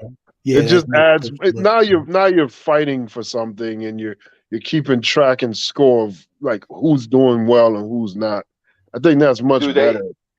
they keep track of how many dives they miss off the top rope? Oh, come on now. You act like WWE's exempt from doing nonsense like that too. I mean, they got their share of dives. Hey, here's a question. Because I put the promo from I think 2002 in my group where Vince McMahon was like, if anybody's gonna kill my creation, it's gonna be me and the NWO. So one of the members gave me a question. I said I'd ask it in this group. So Venkat's favorite wrestler came up, Hulk Hogan. Oh Lord. So all right, so y'all listen to this question. It says do y'all think Hulk Hogan would be willing to kill the industry if he can't be the face of it? So they're saying like if Hulk Hogan is in the power in the same power level as Vince McMahon. So do you think Hulk Hogan would be willing to kill the industry if he couldn't be the face of it? I know he prioritized himself over other wrestlers, but could you see him doing the Vince type shit if he had the power to do so? Hulk Hogan is an I guess you egomaniac could say too. that. Yeah, I guess you could say that, but it's hard for me to look at Hulk that way because he always looked at himself as the quintessential worker. Like I don't think Hogan like ever really got that deep into like the ins and outs of the and the politics backstage. Well, I mean, he was ultimate politic dude, but you know Who what I has mean? he Like ever made better? Nobody. he's never made anybody better, but he's done business when he knew it was good business. You got to give him that. You mean like kicking out of Ultimate Warrior's Gorilla Press after 3 and 1.27 seconds? I mean, But some of the things are obvious though. Like when you see Goldberg and when he was going, oh, maybe I should lose to this guy. It's kind of obvious. I don't give him too much credit. Hulk Hogan tried to take credit for that guy in WWE now. I think not Kevin. I think it was Kevin Owens. 806. It's Kevin. Hey, Trevor. You heard of Hulk Hogan trying to keep credit of I believe it was Kevin Owens. He was saying How is that even possible? I know, but he's such a liar. He tried to say that he handpicked them to make it and be one of the next big stars, and of course that was all lies. But so he takes credit for things that he doesn't do. So I think Vince McMahon is actively trying to kill the WWE without even knowing it. But I don't think Hulk Hogan would do that because Hulk Hogan would just book himself to be the champion. Like Hulk Hogan still thinks he could go at with all these hip replacements and bad knees and all that stuff. He's not even a human anymore. He's more of a Terminator than anything. But I like actively. I legit think Vince is trying to kill the company, man, without even knowing it. Yeah, that guy. I don't know, man. Remember when we talked about it, Trevor? You asked me Is Vince McMahon good for wrestling? I said no, he's not. And you went on this whole thing about me being a hater, And now come down this line, we see, I mean, he's an egomaniac. It's not about the industry. It's not about the legacy. It's not about none of that. If it was ever that, he wouldn't have allowed what happened to WCW to happen, which is just absorb the company, take the best parts of it, and then keep it moving and rebrand everything as your own. It was never about wrestling, the wrestling fans. He gets on all these wrestlers. Austin went home with his ball, and I was really pissed off. Ultimate Warrior did not show up for the fans, disappointing the paying customers. It was never about fans. It was always about him and his bottom line. And this proves it 100%. But I didn't need it. Oh, this freaking guy. He's freaking holding up that ugly ass title, disrespecting the game with that So realistically, ass belt. So realistically, when should Vince have left? Like realistically, Oh, that's a good He question. should have left 15 years ago. No, get it. He should have left 6 months years ago ago. and never came back. He Oh, should have come never on, came dude. back. No, okay, honestly, back in 2011, they did a storyline where the board of directors did a vote of no confidence for him. And then that was to put Triple H as the face of the company, like, you know, have Triple H as the one that runs creative and everything like that. yeah, that was back. That was back like Best for Business. It was storyline, right? Yeah, it was it was 2011. But Vince couldn't stay off. That would have been and from what I heard, the rumor was when he did the blow up angle that he killed himself, that it was to write him off of TV. But then you know the whole thing with Chris Benoit happened. It was just like he had to come back. But I think probably 2011 was the perfect time for him to be gone, because that's really when they started declining and everything. Like they went from having 3 million viewers. No, they went from having like 4 million viewers to 3 million, and the decline just never stopped. The bleeding never stopped. And he's always been the man at the helm, so he has to take sole blame for it, because he'll take all the credit when it goes good. Right. So he has to take all the blame now. Vince McMahon is bad for business. It's bad for business, man. Yeah, after the ruthless aggression area, I was pretty much done. Yeah, it sucks, man. It sucks. Hey, listen, I told my daughter I got a hard 8 o'clock stop. So, but I want to, because man, this was a good panel. Hey, Bones, I'm glad you got an open invitation, man. Whenever you want to come on, we do this every Wednesday at 6:30. And Black Sun, do I bring you the talent now? Come on now, you brought MD, so you got that one.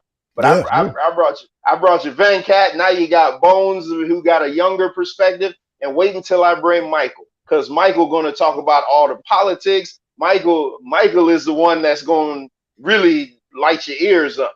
Okay. He was supposed to come tonight. I don't know what happened. I sent him the link, but he probably got caught up doing something, because he said he wanted to be the AEW guy, but I told him I already got my cousin as the AEW guy. So, you know, because they love to argue with me and try to make me think that I'm crazy for not liking AEW. But I just see AEW as WWE's little brother. So, you know, and I don't have enough hours in the week to devote to more than one wrestling company. So well, you're gonna have it now.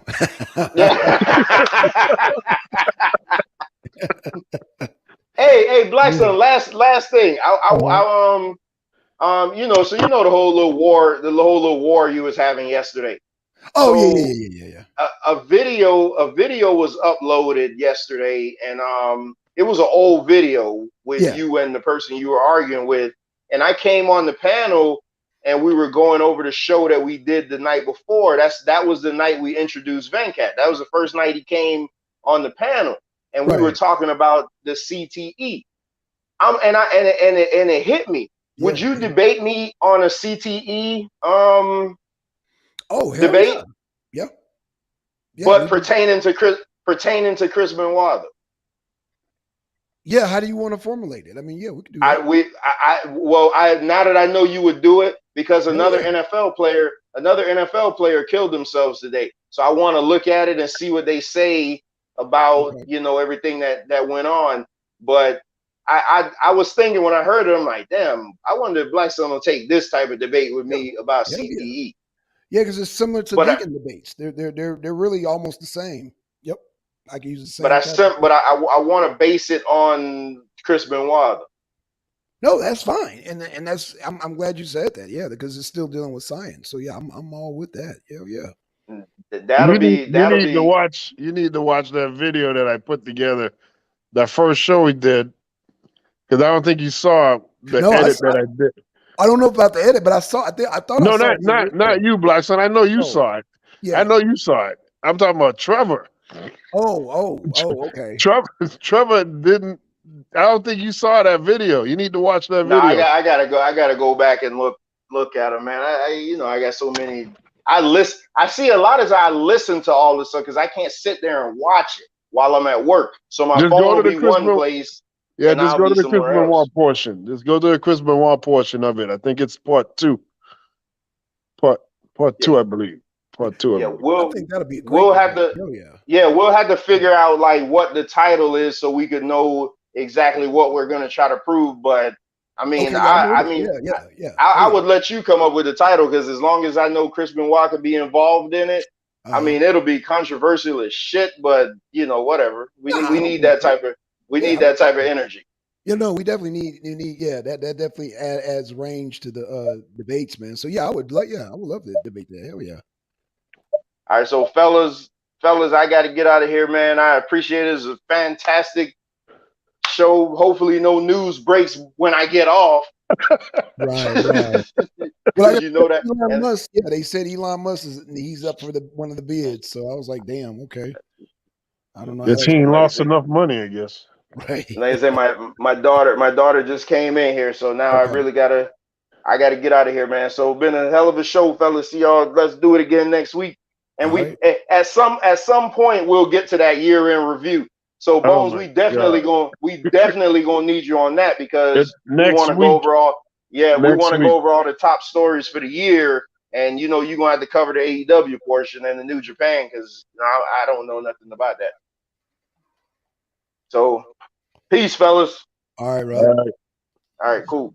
Peace. Hey, can y'all hear me? Yeah. Okay. All right. It's on the call speaker. I just wanted to make sure. Oh. Well, look like we lost Hendrix. Yeah. Hendrix. Oh yeah.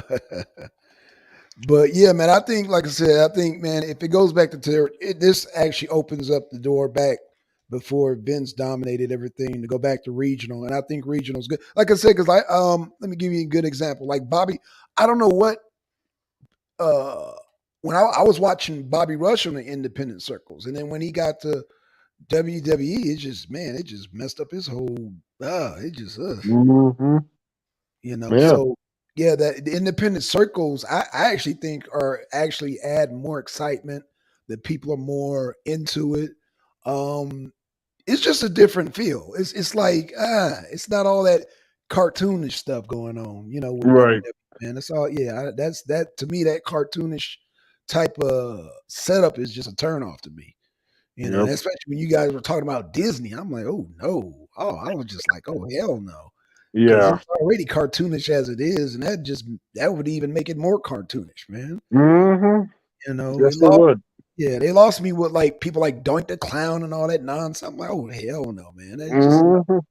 So no, I think it should go back to the Raw, like I said, back to the NWAs, back to the the regional stuff. Georgia Clash Wrestling, man. That to me was the pinnacle of wrestling. And there would be more opportunities for new stars, people that wouldn't have had the chance, but now they would because there's more opportunities available. That's right. Yeah. So I'm all for it. I agree 100% what you say, and it can work better now than it ever did before because of streaming. That's right. You Yep. know, The internet so streaming. Yeah. I yep. think, yeah, not only with streaming, but you would just get different type of flavors, like different type of flavors. People get more opportunities. And, you know, it would, I think what's the word I'm looking for? It would just, it's almost just like I said, different flavor because each territory, it was like a whole, like you felt that state. Like when I watched the Bon Erics, that was Texas. You know what I'm saying? Yeah. When I watched Georgia Class, I mean, you tell it was in Georgia. You know what I'm saying? Right. South Carolina, like Tennessee, Smoky Mountain Wrestling. Every region had its own flavor. Right. You know, Right. and even the crowd seems different. It just seemed more what's the word? Just more genuine to me as opposed to just More diverse, yeah, more yeah. yeah. I mean, because that's the problem with the WWE. So if you It's a have corporate vibe. NXT, if Yeah, you have Raw or SmackDown, it all looks the same and it it has does. the same feel. It's Yeah, just a different color with a yeah. different name on it. That's it. And I don't know. That just doesn't do it for me. No, it doesn't do it for me either, man. And like I said, being in each state can customize their own ring. They got their own. It just, I mean, they brought their own. Like I say, each region had their own flavor, and you could tell. Like again, when you look into the Bon Erics, you could tell it was Texas. I mean, the way the Yep. stadium looked, even the way the ring looked. I was like, oh yeah, these are the Bon. You know, this is UWF right here. Even Yep. same with Georgia. Georgia had like a damn, what I want to say? Like a home studio feel to it almost. But it was nice though. You know what I'm saying? It was like a like oh man, what the word I want to use? It was like going, it was like I can't even explain it, but the whole feel was just, it was authentic to me. Right. Well, Georgia Championship Wrestling created the studio show. You know Yeah. what I mean? And then later on, Jim Crockett, he Hmm. saw how he was like, yeah, this tight. So Yeah. he started using it in Mid Atlantic. And then, Yeah. of course, later on when they had World Championship Wrestling, they just kept it in Atlanta because they already like knew how to produce it. Yeah. Right. You know what Yeah. I mean? Yeah. Uh-huh. So yeah, like, but not just even that. Like I said, you have to go back and understand like how the wrestlers was moving at that time. Wrestlers was getting booked wherever, like the and also like like the NWA had a lot to do with it because the NWA say, hey, like we want this wrestler in this territory for this amount of time, and then you'll get them back. Like that's how you created like big tickets. You know what I mean? Like That's you right. would see Yeah. guys that wouldn't necessarily be regular in a territory. That's right. You know what I mean? So yeah, I mean it could work, but like I said, with contracts now, like I don't see it happening. Like I said, with AEW giving dudes 6 figures, like to do nothing. You know what I'm Yeah. saying? Yeah. I Yeah. mean WWE do it too, Yeah. but I mean AEW giving like some like low level guys big money. Yeah. You know what I mean? So yeah, I mean with them doing that, yeah, you can't incentivize nobody to go get booked nowhere. You know what I mean? That's right. Yeah. Yeah, But I don't know. we'll The see how it state of goes, man. Like I professional said, this. wrestling is yeah, it's a Now crazy go ahead. world to I think I witness. got land. No, I think it'll be a blessing in disguise. I really do. I think it, like I said, it allows a splinter of growth, of new growth, man. Because like I said, that whole WWE was just hogging up. I mean, when you monopolize like that, you can't really grow like that. You know what I'm No, saying? So not at all. it really kind of deadened You itself. run out of room to do things, It does. Right. and Right. that now they're boxed in, and Exactly. it's a mess. Right. So now it can evolve better and faster now because each individual territory can go in a different direction and you can have like it won't be no cookie cutter. It won't be no cooking like MD was saying, it could be actually be a better build up. Because I remember when Ric Flair finally made it to one of the Von Erich brothers, or like I don't know. I mean, it was more.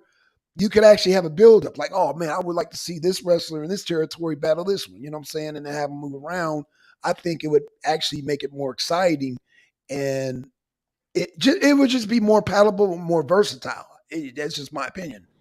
Yeah. Right. Remember, the greatest match that never happened was with Mid South with Jerry Lawler and Roddy Piper in Georgia Championship Wrestling. Remember, they were building that up for weeks.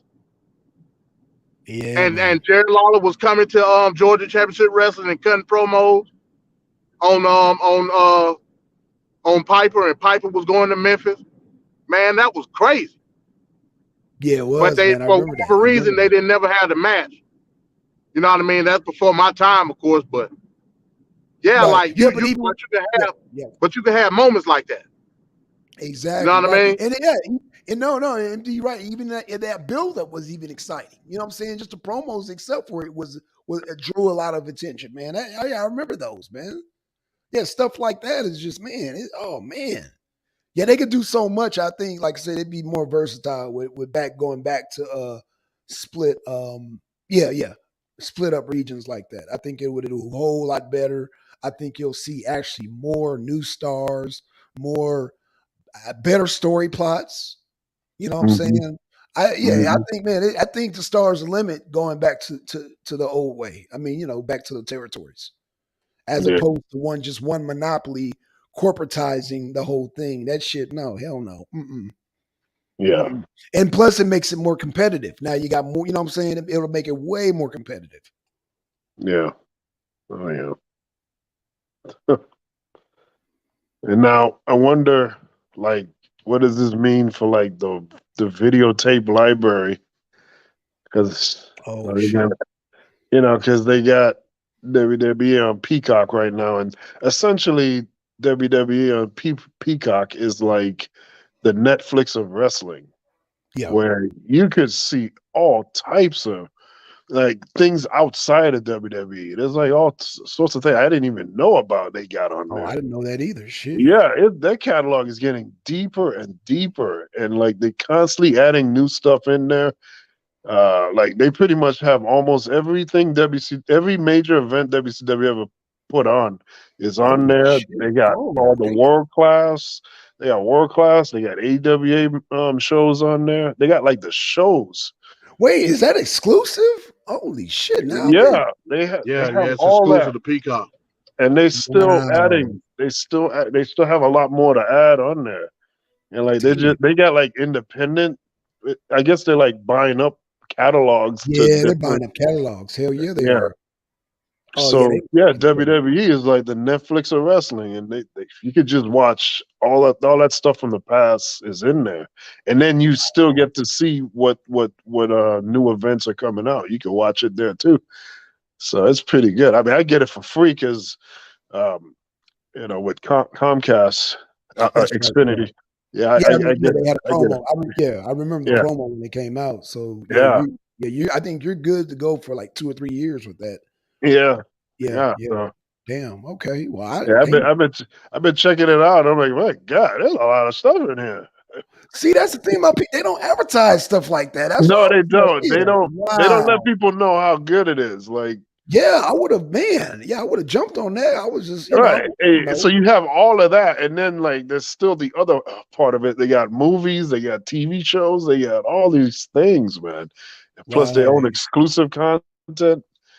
So right. See that? Yeah. See, just because of that catalog would have made me, order it because I stopped watching movies and shows ever since the CGI era came out. So when they were trying to sell it to me, I was just like, eh. But now that you tell me that, see, like I said, if you would have had somebody marketing that correctly, I would have got it. Yeah, I would have got it. Yeah, they do a horrible job marketing. Man. Oh, they do, man. Horrible. Because even me, I mean, I had the box that Xfinity gave me. I had that box for a good year. I never watched any of it. I could have been watching that A stuff lot of for a stuff. good year.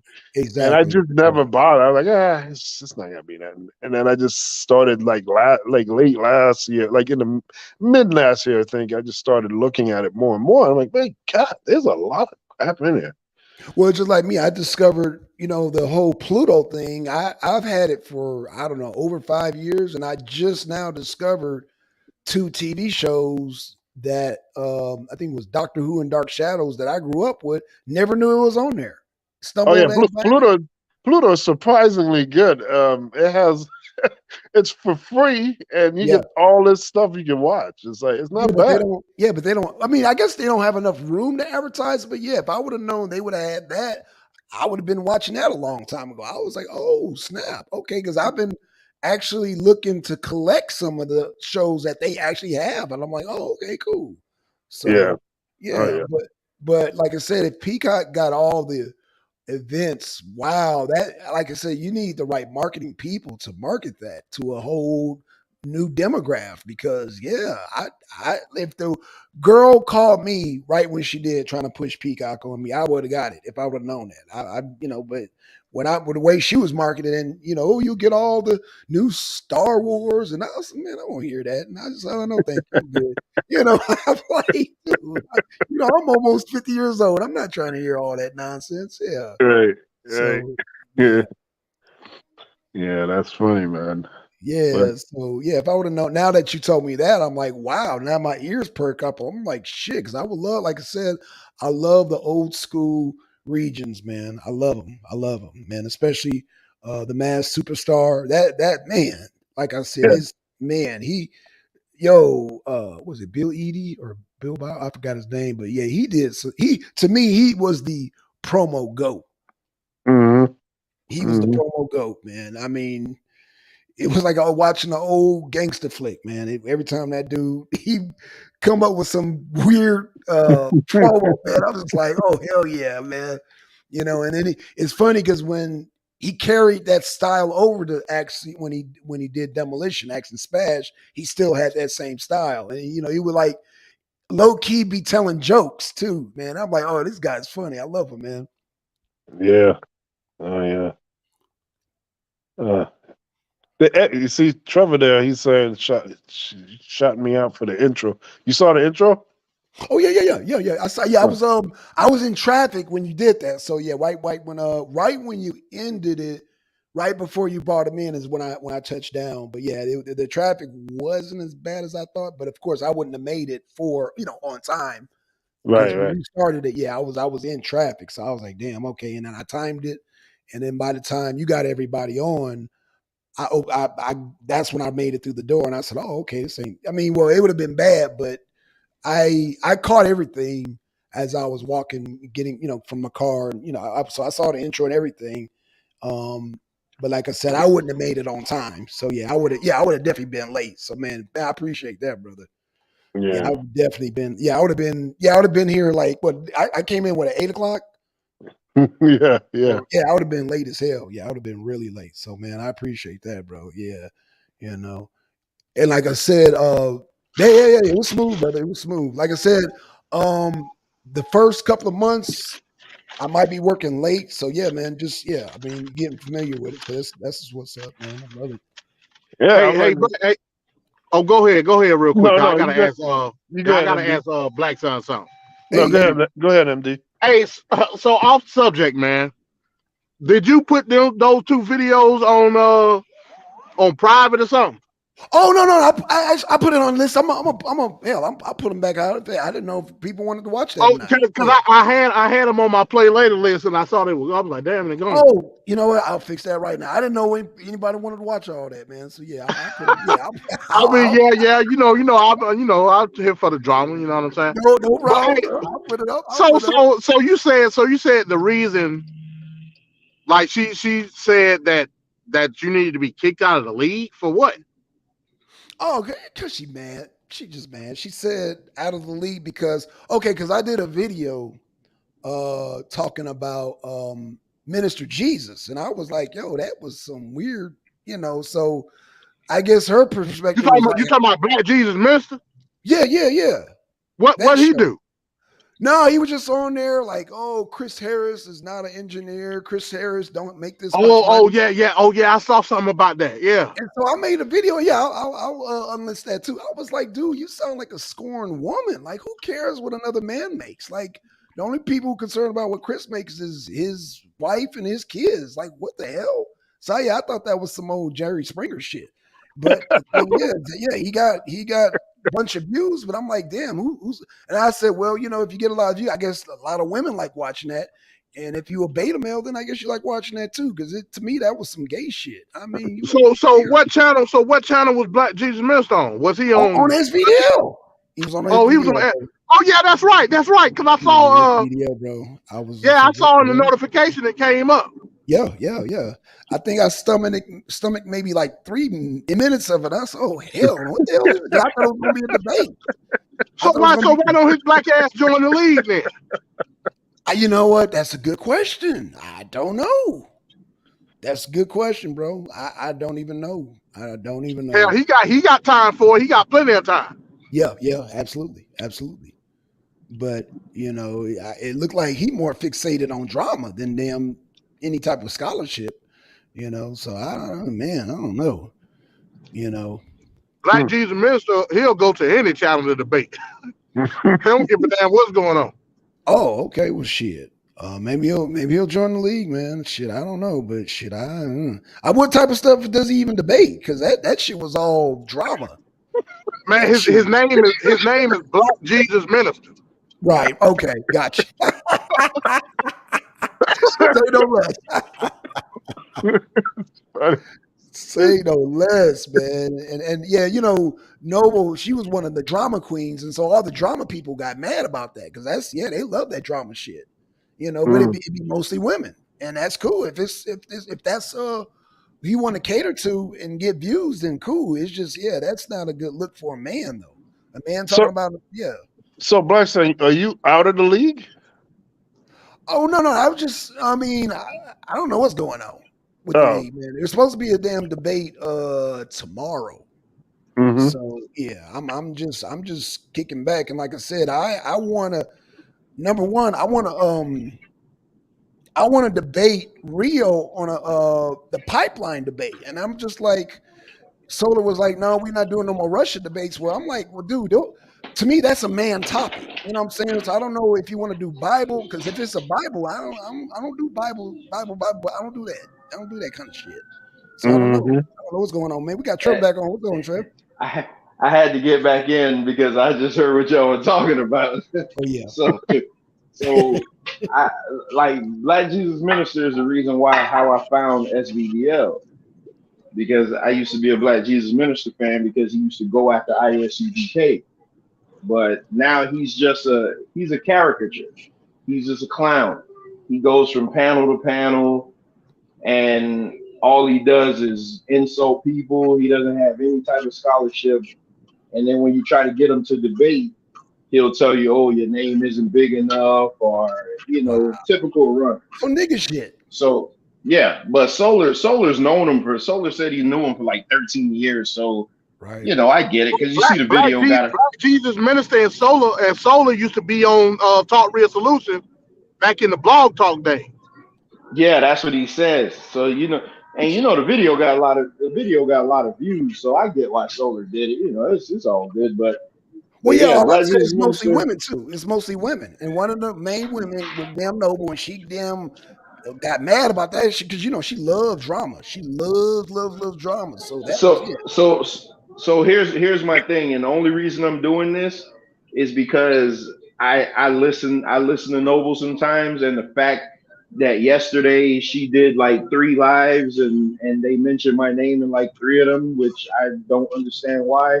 Yeah, that's weird. I don't have anything to do with what y'all going with, just so she knows. Just you don't have to be like, oh, you were over there talking trash with Trevor and MD and Venkaat. Yeah, no. We don't. I don't have nothing to do with that. I'm talking about Black Jesus Minister. Stir the pot to get some shit going. That's all. Because like she lives for drama. She literally has no life. So her thing is to live like she really gets off on drama, like literally. And so that's why she runs Yeah, through the Judah Nazareth, the damn try to stir shit up with me. Oh, you should get Black Sun out of the league. And I told her just like I told Solar, I don't need. First of all, everybody is competing. I'm assuming for the $1,000. I just do it for fun.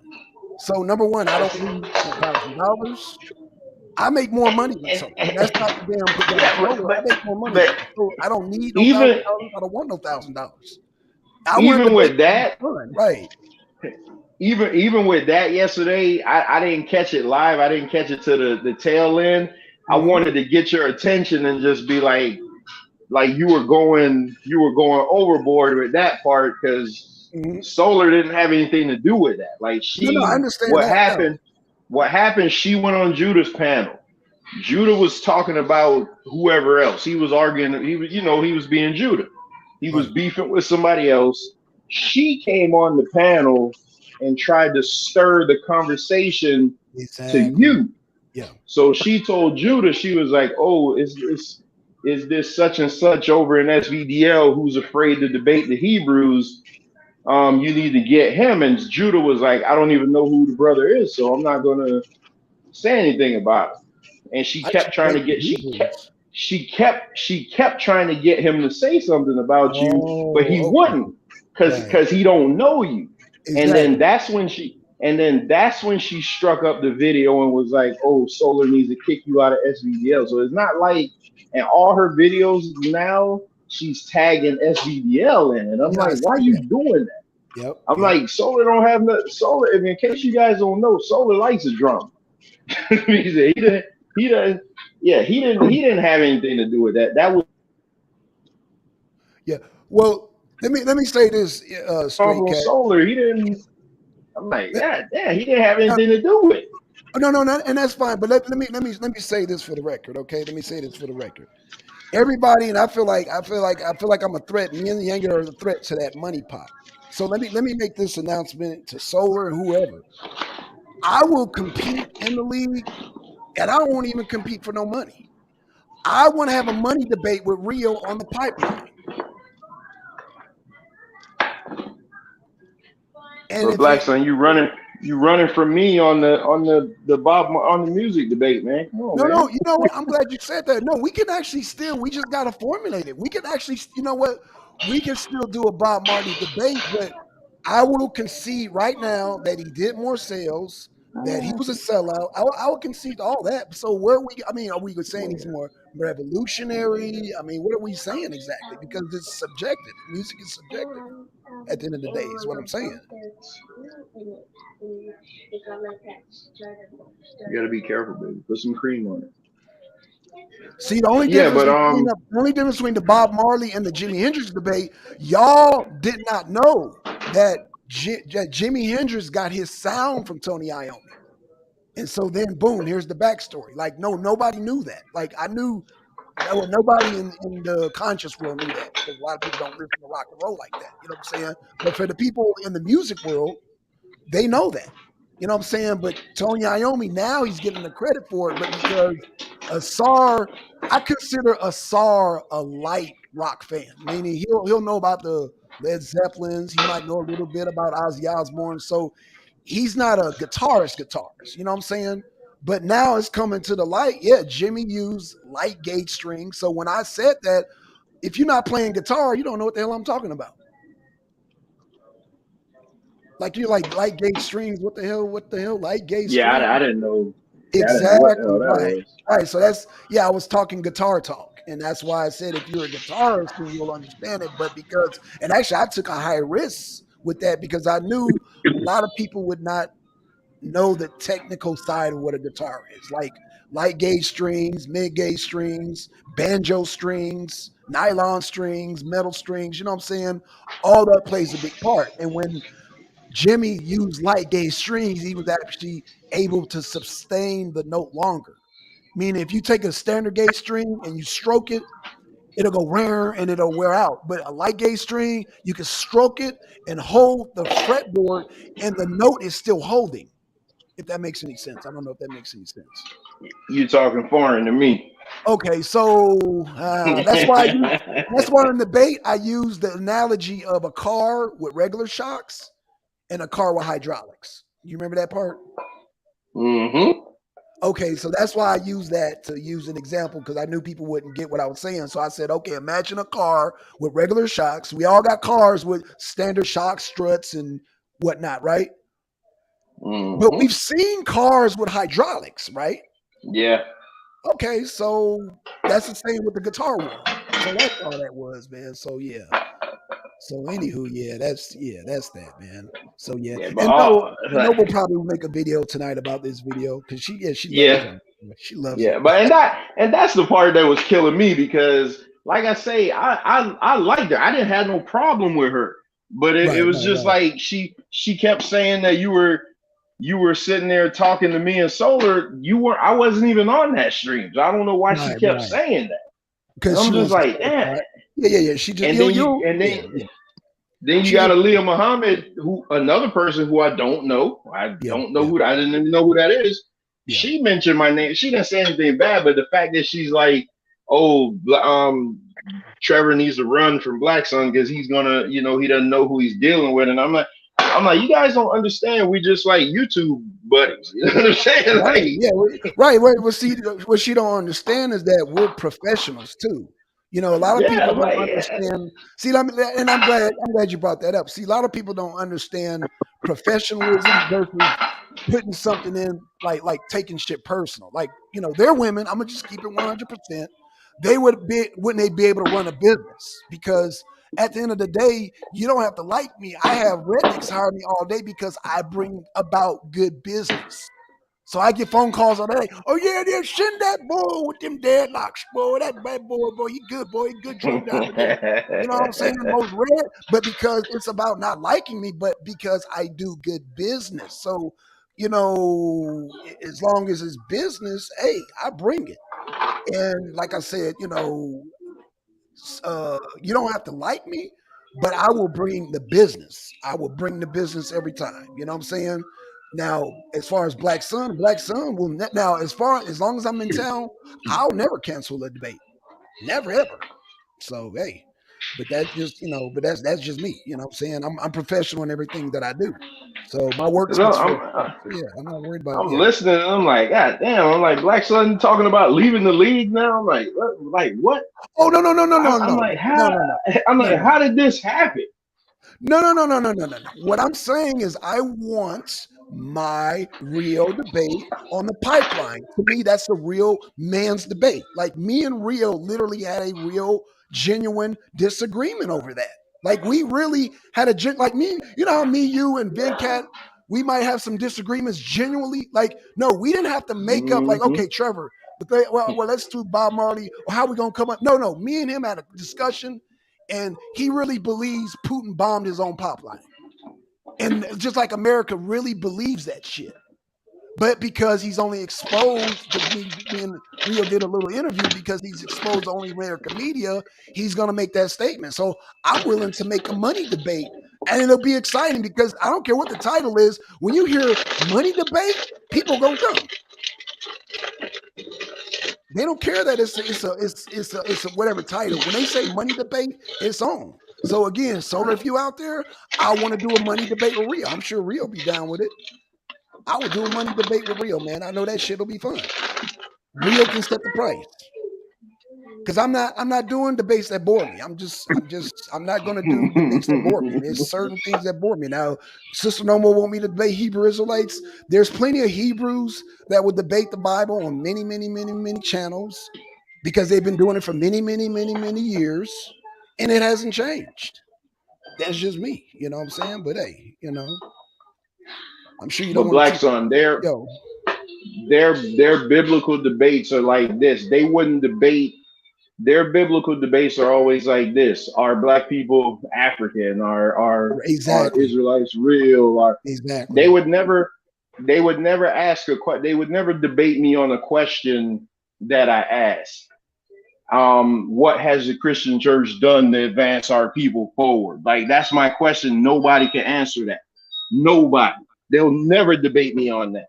Right. Exactly. They'll debate you. They'll debate you. Yeah, they'll debate you on some crap like, oh, were black people brought over in slave ships Israelites, and Yeah. shit that doesn't matter. They've been having the same debate for the last 20 years, bro. For the last 20 And then years, they'll it has not changed. then they'll go over there to Judah and say, oh, they're afraid to debate you because I don't want to debate Exactly. anything stupid like that. You debate I don't me either. as to how what you're doing is advancing anybody when all I see y'all do is argue with each other on YouTube. Well, damn, Y'all got Trevor, beef with everybody. I don't know who's more nice. You said stupid. I said boring. I don't know which is more because they're boring to me. So they're stupid to you, boring to me. Damn. They can't at least you won't fall asleep. they can't I'll fall debate asleep during that shit. anything. Right. They can't debate anything outside of the Bible. That's why look at the most recent one that Garfield ran from. It was something against Jabari, like is something about Christianity. I'm like, come on, man. Like at some point, y'all got to move on, man, and move forward. That's all y'all do is Bible debates. Y'all can't debate anything about economics. Right. Y'all don't know nothing about money. Nothing. Right. Ooh, don't get me started, brother. Don't get me started. Because that's I wanted economics, even finance, economics, money to be part of it. But like, how black people not debating that? Like but that might explain black people's economic stance. Like you said, when you talked about home ownership and all that, maybe that explains all that, Trevor. Because a lot of black people are not, don't seem like the only, out of 13% of black people, a small percentage, me, you, Venkaat, MD20, like the people that come on the arena are like a small percentage of people who will actually tackle economics. A lot of black people don't care, maybe because, I don't know, they're victims. I don't know. They want to be victims. I don't know what's going on. It's like me and Venkaat. Me and Venkaat are like real friends. In case anybody didn't know, he actually knows where I live. So you know what I mean. So it's like but we disagree on one thing. You ever notice whenever we're talking about like black people in America, he's quick to bring up like the 400 years, and I'm the one that's always like, all right, man, you gotta stop leaning on that. We're friends, but we'll debate that. That's what I want somebody to debate me on. Something like that, man. I'm tired of this. Is Jesus the Son of God, or is the Son of God in heaven, or come on, man. Hold on, but you and Yanga are supposed to debate that, right? Yeah, but Yanga's still trying to get his debate with Blue. They were supposed to debate yesterday. Yeah, bro. What happened to that? I don't know, brother. I don't know. Solar had both of them on the phone at the same time. They were supposed to debate last night. Yeah, I don't know, brother. I don't know. And I can't set up a debate with Yanga until I hear what they're going to debate. Because you're right. Yeah, right. That kind of, because that puts a little pause on our debate. You're right. I agree. Because I was kind of waiting on that too, and that's why I wanted to go. That's why I was today. I was like, you know what? Maybe I need to do a damn reggae musical debate with damn Trevor, because I don't know. Waiting on Blue and waiting on, I was just like, you know what? Yeah, I think we should. You know what? I'm not objecting to the musical debate now. I'm not. You know what? I'm open to it. I think it'll be fun.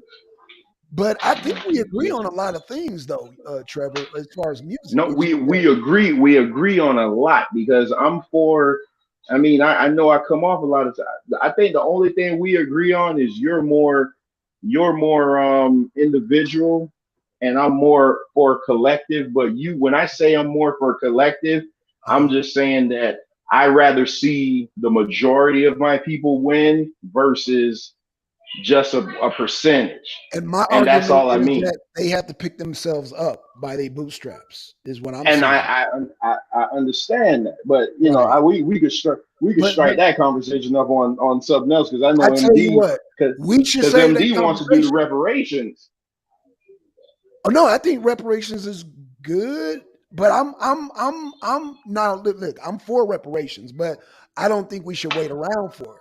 Meaning, if it comes, cool, and then there needs to be a fight for it. But in the meantime, you got to go out there and get it. I teach my sons, my daughters that you better go get it. So you don't think we should wait for it? But what else are we doing to get any money? Well, I'm gonna tell you what I got. What else are we doing to get any wealth? I mean, It depends on what. Okay, so there's goals. There's different goals that like the way my father taught me. You got long term goals, you got mid term goals, you got short term goals. You know what I'm saying? I'm sure you learned that too. You know what I'm saying? I'm sure we all learned that. And with each goal, with each level, there's responsibilities and there's management and all that. I mean, man, I don't want to take up your time, Trevor, 'cause I know you got family time, but this is really a whole nother show. This would be a whole Yeah, nother show. hey, It's really Venkat, can you clip this part of the show out so it won't be on the wrestling show? Just, I mean, because I know I done came back and completely took it left, but see, Black Sun, that's what I said from day one. Like, this is the type of stuff I care about, because when I I do go too. outside and I see everybody that looks like me struggling and they don't have a pot to piss in. I gotta sit there and I'm thinking like, man, what could change? I'm not Man. saying that I want everybody to live in a utopian society. I want everybody to work hard, but I want everybody to be given But that opportunity to work hard, and not Trevor, what you say, just having internet in a car.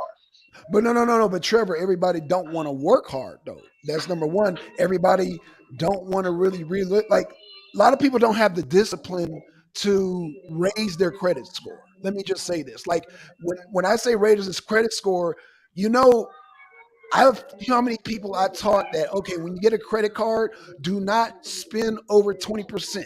Shit, that goes in one area out the other. But that's serious. You know what I'm saying? That teaches you discipline, that teach you management skills. I don't care what the credit card amount is, only do not go over 20%. I don't care how much it is. People, they get a credit card. If the max is 5,000, they're gonna spend 5,000. That's not the way to do things. You know what I'm saying? Like just to A get, lot of that, go ahead. a lot of that, Black Sun. Venkat, you on? Yeah, I'm here. I'm here. Oh, I'm just wondering why you're so quiet. But I'm listening to what you guys said. I don't want to interrupt you. Go ahead. a lot of that, Black Sun, is because they're not in a position not to use it. Like for most black people, that $5,000 is the difference between A meal. paying your bills or not, or Yep. eating a meal. And I'm not talking about just going and splurging. And that's why I mentioned to you, because that's why I think a lot of times you misunderstand what I'm saying. Because even that other Okay. day when it was me, you, and Solar, and you was talking about, well, I'm a convict, and a convict taught me how to get my own business and this and that.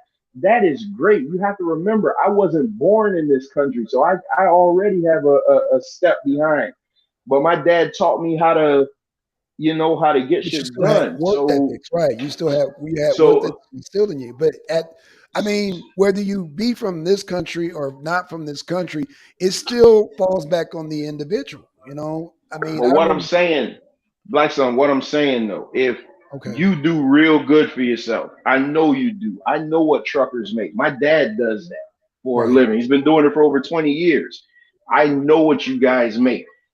How can you take what you do and train somebody that's not your son to say, hey, if you do this, you could Huh. achieve this? Because You, the way I look at it, the uh-huh. more people I teach, to make money, that's Yes. one less person that I got to worry about trying to rob you. That's how No, I I see it. agree. I agree with that. And you know how many people that I told all you got to do is get your CDL, and I could turn them on, especially if they live in here in Georgia. I can turn you on, but then, I mean, you know what? I don't. Oh man, like I said, it could be a whole other show. But I have had people who I told about, man, just get your CDL, and I can hook you up with a whole slew of people, and they just don't do it. They just don't do it. So I ain't then gonna what's the lie, man. problem? Is The it pr- is it I, laziness? I can only speak for myself. I don't know what's going on in their life. I mean, because a lot of them be like, "Oh man, I want a job, hook me up," and then that's all you got to do is get your CDL, and I don't hear from them no more. And I'm just like, "What happened?" So I don't know because they do have a desire to want to drive truck. So I'm just like, what's going on? Because Do me, you believe go ahead. you're responsible for the next generation? To a degree, So do you believe you're responsible to teach the next generation how to get out of Yes. poverty. Yes, I believe that. Well, see, that's a question that has several answers to it. Meaning, okay, I believe you should educate. I believe you should offer several solutions financially, and you should. I mean, oh man, it's like, okay, so you got to deal with banking. You got to deal with, of course, paying your bills. You got to deal. It's so many levels. Like you said, a person, with a $5,000 now. Okay, yeah, right. You got to pay bills. You got to pay food, but bills and food shouldn't be no $5,000. Is what I'm saying, y'all. But black son, if you don't have It shouldn't. no sustainable income, if you don't Okay, no have sustainable income. Okay, so that's different, right? So, well, first of all, if you're not making real money, like come on, man. okay. So therein lies. So therein lies again. You, damn, and I hate to say this. You don't. Okay, because I've done it. You do not spend beyond your means. Now you got to eat. You got to pay bills, right? So Mm-hmm. you don't spend, and I've seen this, but I mean, I can't stereotype people, so I'm everybody. I've seen people spend money that they don't have, if that makes any sense, when they have credit cards. Says mostly everybody in America. No, Yep. you're right. You're right, right. And I'm glad you said it because a lot of white people fall into that. And that's why I was trying to explain the solar. I was saying that you and solar have a lot more because, like, I can't buy the white supremacy because to me, I white think me and you supremacy. have more in common than me and Solar. No, I agree. I agree because there's a fact. The fact is that you, Venkat, you, Trevor, have more than the white people in tent city in Los Angeles, the tent city in Texas, and the tent city in, I don't know, Nevada. And there's plenty of white people in the tent city that not only don't have the internet, they don't have a phone, they don't have cars, they ain't got teeth. You're right. So how is it white supremacy? Because white supremacy to me means that the system is going to put white people above you, and there's people in tent cities that you guys are above right now. So I can't call it white supremacy. But those people in the tent city are probably just a byproduct. They're just a minor byproduct of the bigger overall picture. So you got, But there may be 5% of them in tent cities, but the other 95 are living large or at the same level as I or better. So we okay, could point to them, but that's one aspect. no, I mean, I Good you know point. what? That's a very good Good point. point. That's fire. That's Good fire. point. Hey, I can now see that. See, I can talk. Yeah, I like that. See, that challenges me now. So yeah, that I can't refute that.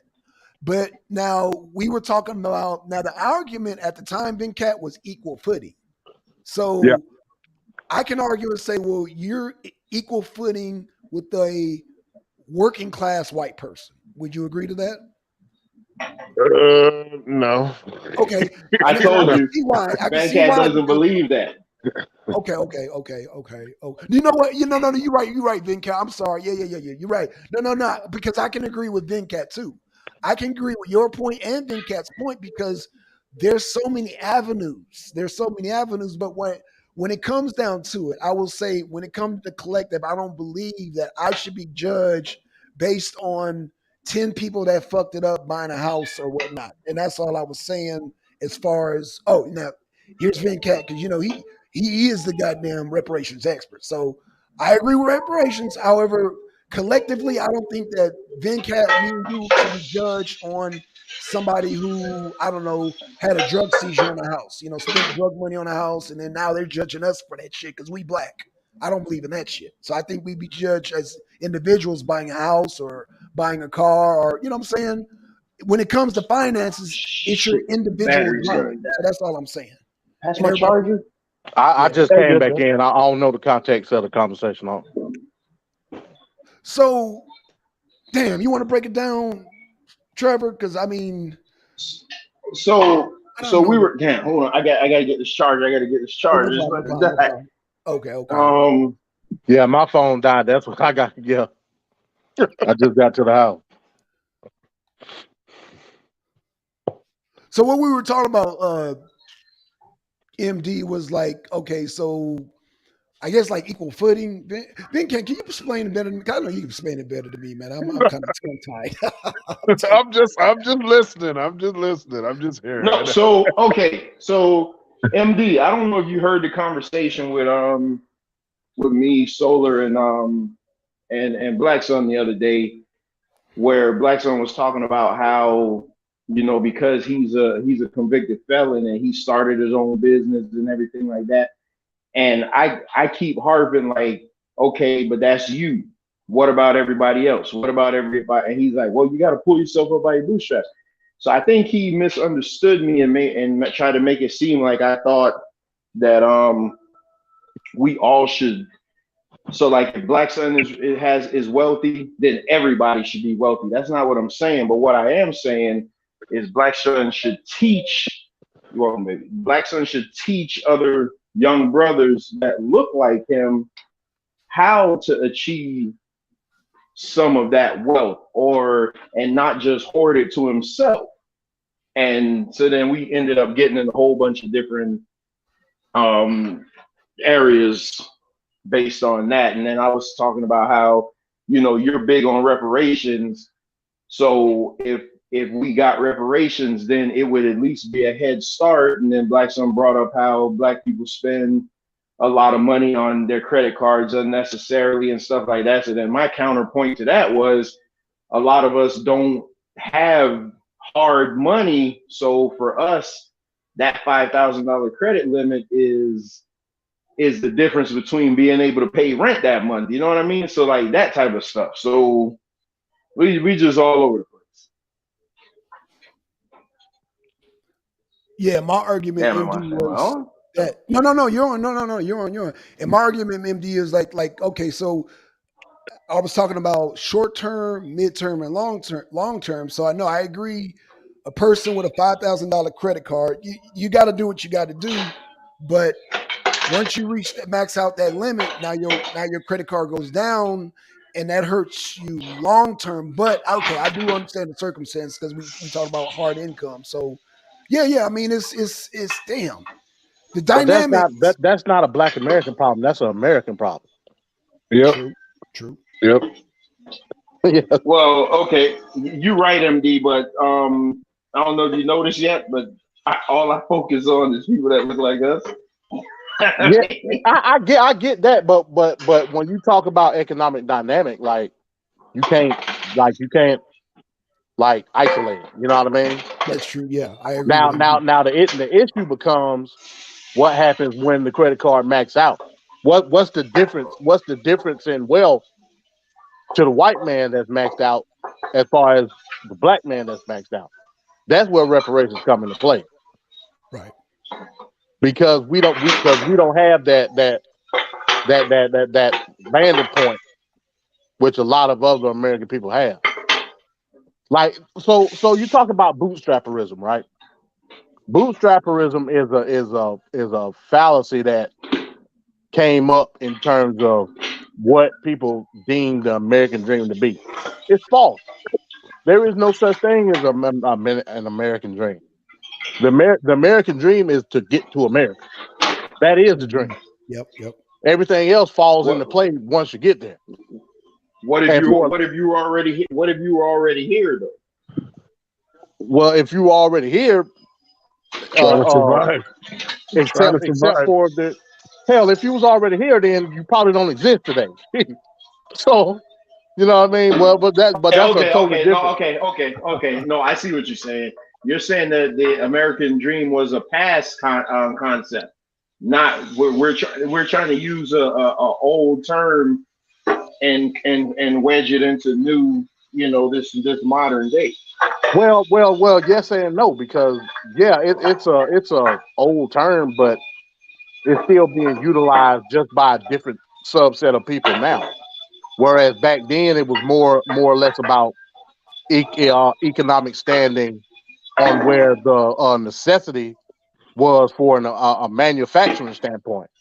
You got to remember, back in the early 21st century, with Ellis Island and everything, there was a boom happening in the manufacturing sector of America. That like it was impossible. Even if they would have employed us on mass scale, like just us wasn't going to be able to make that quota in terms of like the production power that was going on at that time. So you needed immigrants. I'm not saying that you didn't, but the difference is you gave subsidy to those immigrants that you didn't give the black. Right. So 100. on top, right? So on top of giving them a launching pad, you also gave them jobs. You know what I mean? We were just happy with the jobs. We're having nothing. We were able to create, a subset of the middle class doing it with the boomers. You know what I mean? And them producing, like the Gen Xers and stuff like that. But we didn't have a launching pad. So whenever you're talking about equity in the country, yes, we're predominantly consumer based. We always gonna have the max credit, like that's just what it is. The difference is being able to come out of the funk versus like maxing out and then like that's it, like you ain't got no more money. That's where reparations come. Reparation is not. It's not there for you to create businesses. It's not there for you to teach other people how to invest money or manage this. That's when people say that, I always tell them that's not the point. Right. The point is to have the bed in which to sleep in. It's to right the wrongs of the past. To give people an opportunity. In a nutshell, it's a debt that's owed. Right. Well, hold on, MD, hold on, because if you give people who have zero concept of financial literacy and they don't know how to even balance a checkbook because they never taught us any of this in school, and most of us watched our parents struggle and live from check to check, and now you want to give us a couple $100,000, what do you think is going to happen? Well, we done had this conversation countless times, Trevor. You need to join the debate because this is what I want to debate. I want to debate stuff like this. I don't want to debate that stupid shit they talking about. I want to debate stuff like this. You done asked me that question like in different ways like 20 times. Well, I'm asking you again. And I'm gonna continue to give you the same answer. If you fuck your bag up, that's on you. Yeah, I agree. Yeah, I agree. I agree. I'm gonna hold on to my bag for dear life. Aren't we back in? But aren't we back? Because here's the reality. I'm shocked that reparations hasn't been given because I'm almost certain that they're banking on they'll give it right back to them. I'm almost certain that that's what they're thinking. Well, yeah. Like they're going to give it right back to us. So that's why I'm shocked that it hasn't been issued yet. But who's stepping up to say, man? So isn't that what the Mississippi campaign is about? To like, all right, you got your reparations now. Let's centralize in this location with like-minded Black people, and let's build. Isn't it about building versus just having a couple of dollars? Well, that's from the socio-political standpoint with Operation Exodus Mississippi, which I totally agree with. With OEM, for me, it's more or less about the political structure of having a fully integrated, like-minded, socio-politically structure that'll benefit us. The reparations will be a part of that, but economically, I'm not tied to anybody economically. I'll never be tied to anybody. I mean, once you do that, like I said, it's socialism from that point on. Yeah. The basis is not to tie myself to a community of people. Not from an economic standpoint. No, I would never do that. But from a socio-political standpoint, yeah, you could do it. This country was founded on social political principles in order to affect what you do individually. The problem is we weren't a part of that when we were supposed to be, especially after Reconstruction. That's all I want to get rectified. Nothing else I don't care about.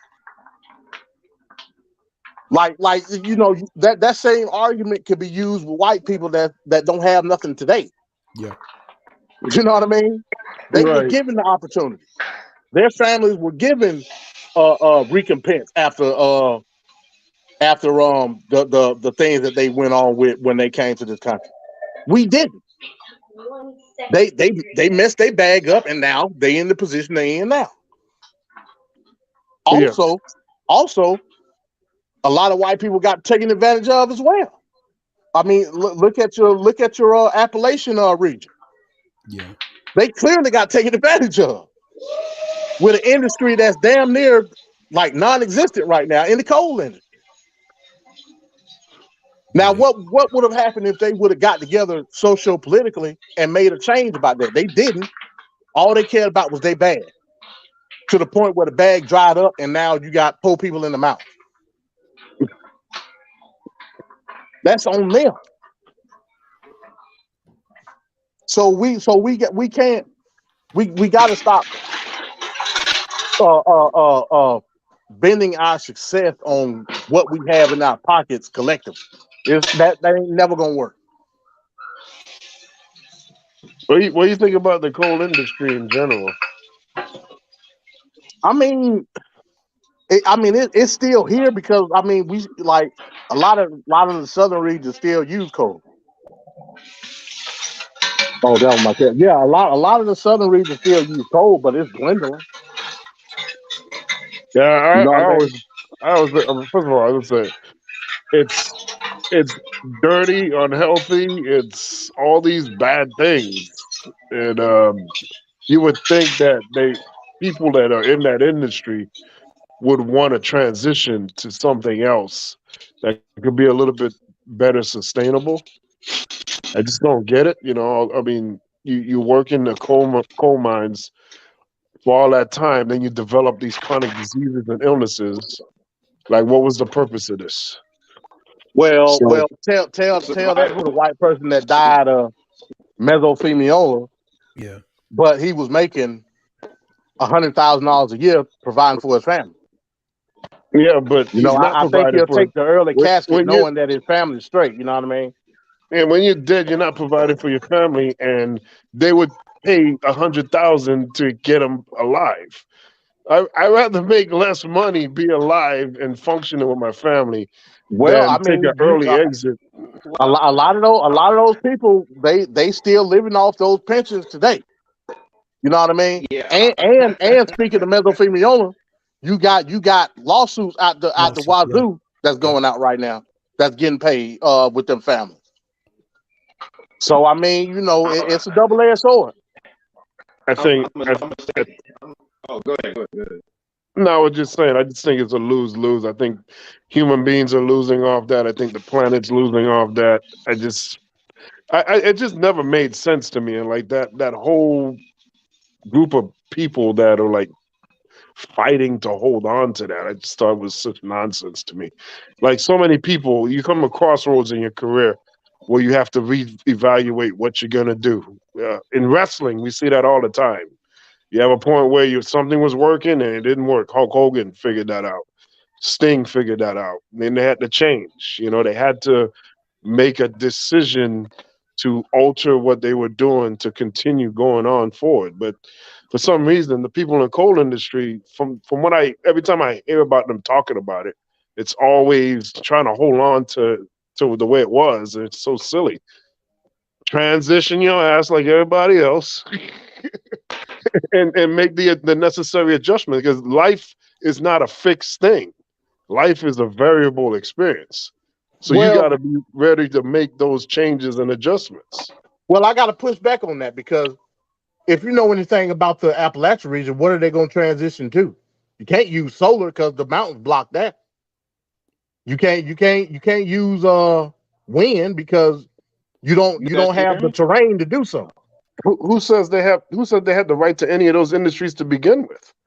You got people hustling. Ultimately, we're talking about energy. They got to have it. But that don't mean they have to be in the same exact. I mean, if an old lady during COVID was able to say, you know what, I'm not ready to retire. I will still want to work, but I don't want to work this job that hasn't valued me. And then they went into completely different industries, and now they're thriving. And that a lot of that change happened during COVID. Like if an older lady can do that, or an old guy could do that, like I don't understand why they can't do that. And who says they have the right to go into a similar type industry? Well, be maybe doing you a complete misunderstand what I'm 180. saying. Maybe you misunderstand what I'm saying. Okay. If what you say were true and people were to transition to another industry, where is the Appalachian region going to get power from? Yeah. Well, we're supposed to have alternative sources of electricity. We're supposed to have. But they don't have a means to create alternative methods of energy. No, yeah, they Not do. in that region, they don't. No. Well, they need to get that region up to date. But there's really no reason. It seems like it's being held blow back. up the mountains? I mean, you can't create solar because there is no solar. Well, Like there's no. I don't know if you've been to like West Virginia, like the sun is there, but you can't see it because ain't nothing but mountains. Okay. So you can't have solar fields. So can we put? Can we? I'm just free thinking. Can you just put solar panels up on the mountain, wherever the highest point is, to let the light reach it? I mean, there's no limit to this. There's no limit to things. So if you ever seen a solar farm is literally thousands upon thousands upon thousands of solar panels. Yeah. And those thousands of solar panels are only institutes maybe, let's say a 20-mile radius, right, of energy. We're talking about a whole region of the United States. Yep. So there won't be a mountain. Like if you're talking about just putting them on top of the mountain, literally you're gonna have to cover like the whole mountain with. I don't think that's a viable option. What solar? Yeah, solar, wind, oil. No, you can't use wind because there is no advantages to apply to wind turbines. If you ever been through the Midwest, what do you see? Thousands of miles of damn wind turbines. They don't have the terrain to do that. So you see where they might want to get the mesothelioma to get a good job to get the cold. You know what I mean? I'm just saying. Ain't no way in the hell, man. Ain't no way in hell. That seemed to be like one of the most no-brain. I'd rather move out of that state. That maybe that's an area that don't need to be populated. If it's to that degree, it's something that could get solved. We're speaking on the internet right now. We're doing all kinds of things that was never thought of before. There's a way to get to the point where they could service that area without having to utilize coal. The thing is that there's no vested interest with the companies that will be affected by the alternative source of power. So we go ahead and we hold back and hold down these opportunities for these changes to happen, just like they did the electric vehicle and everything else. These industries that have these deep pockets can influence and keep things behind so that they can continue to control and get ahead the way they want to. But it doesn't sound like it's a real issue. It sounds like it's an issue that's being heavily placed in that way so that the status quo could continue. Yeah, I mean that's part of it. If it's an industry, they're gonna find a way to make it work. But right, like I said, even now, but the industry is dwindling. Like it is what it is. You know what I mean? Right, rightfully so. Rightfully so. But I just don't. I mean, cause I just remember those like the different interviews with people in the coal industry, just like really mad, and I'm like, "Thank you." You know how many times I had to reinvent myself personally and do something completely different and think outside the box. Like, God forbid you go through some adversity. Thank you. But So, you have to also understand this though, Venkaat. yeah, We yeah, talk that region of the United States. Those people are like real isolated. yeah. I've been to West Virginia and Eastern Kentucky. Like, ain't no place I want to spend the night. You know what I mean? So yeah, I like these people are isolated. Their way of life is what it is. Like that's what they used to. You know what I mean? Yeah. And they'll tell you that. So you got to take that in consideration. Yeah. Man, hey, make sure and split this show, man. Because we almost on 3 hours, and I'm pretty sure the last maybe close to an hour was totally different from the original topic. I think it'll be good to have it in 2 different shows. But I'm gonna jump back again for a second time. MD, you gotta join the league, man, because that's what I want. Them type of discussions. Yeah, hey man, when I get time, man, I'm like I said, I'm already looking into I'm already looking into seeing if I can own my craft like with these presentations and stuff. I mean, yeah, man, I'll work it out, man. I'll work it out.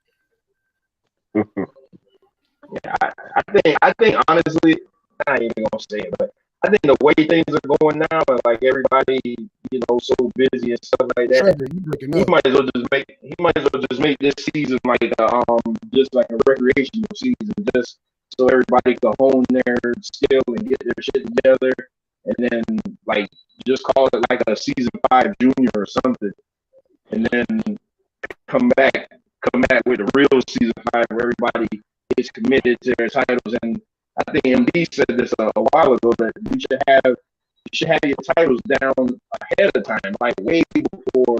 I do. Yep. So you're not coming up on debate time. You're like, man, I don't know what my title is. That should be settled at the beginning of the year.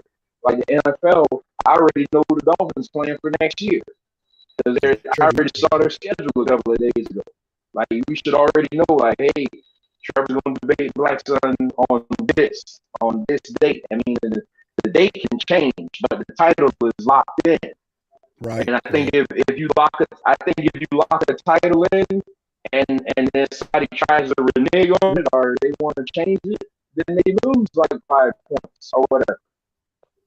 And I just think like that way you could throw some exhibition debates out like the one Black Sun and the SAR had.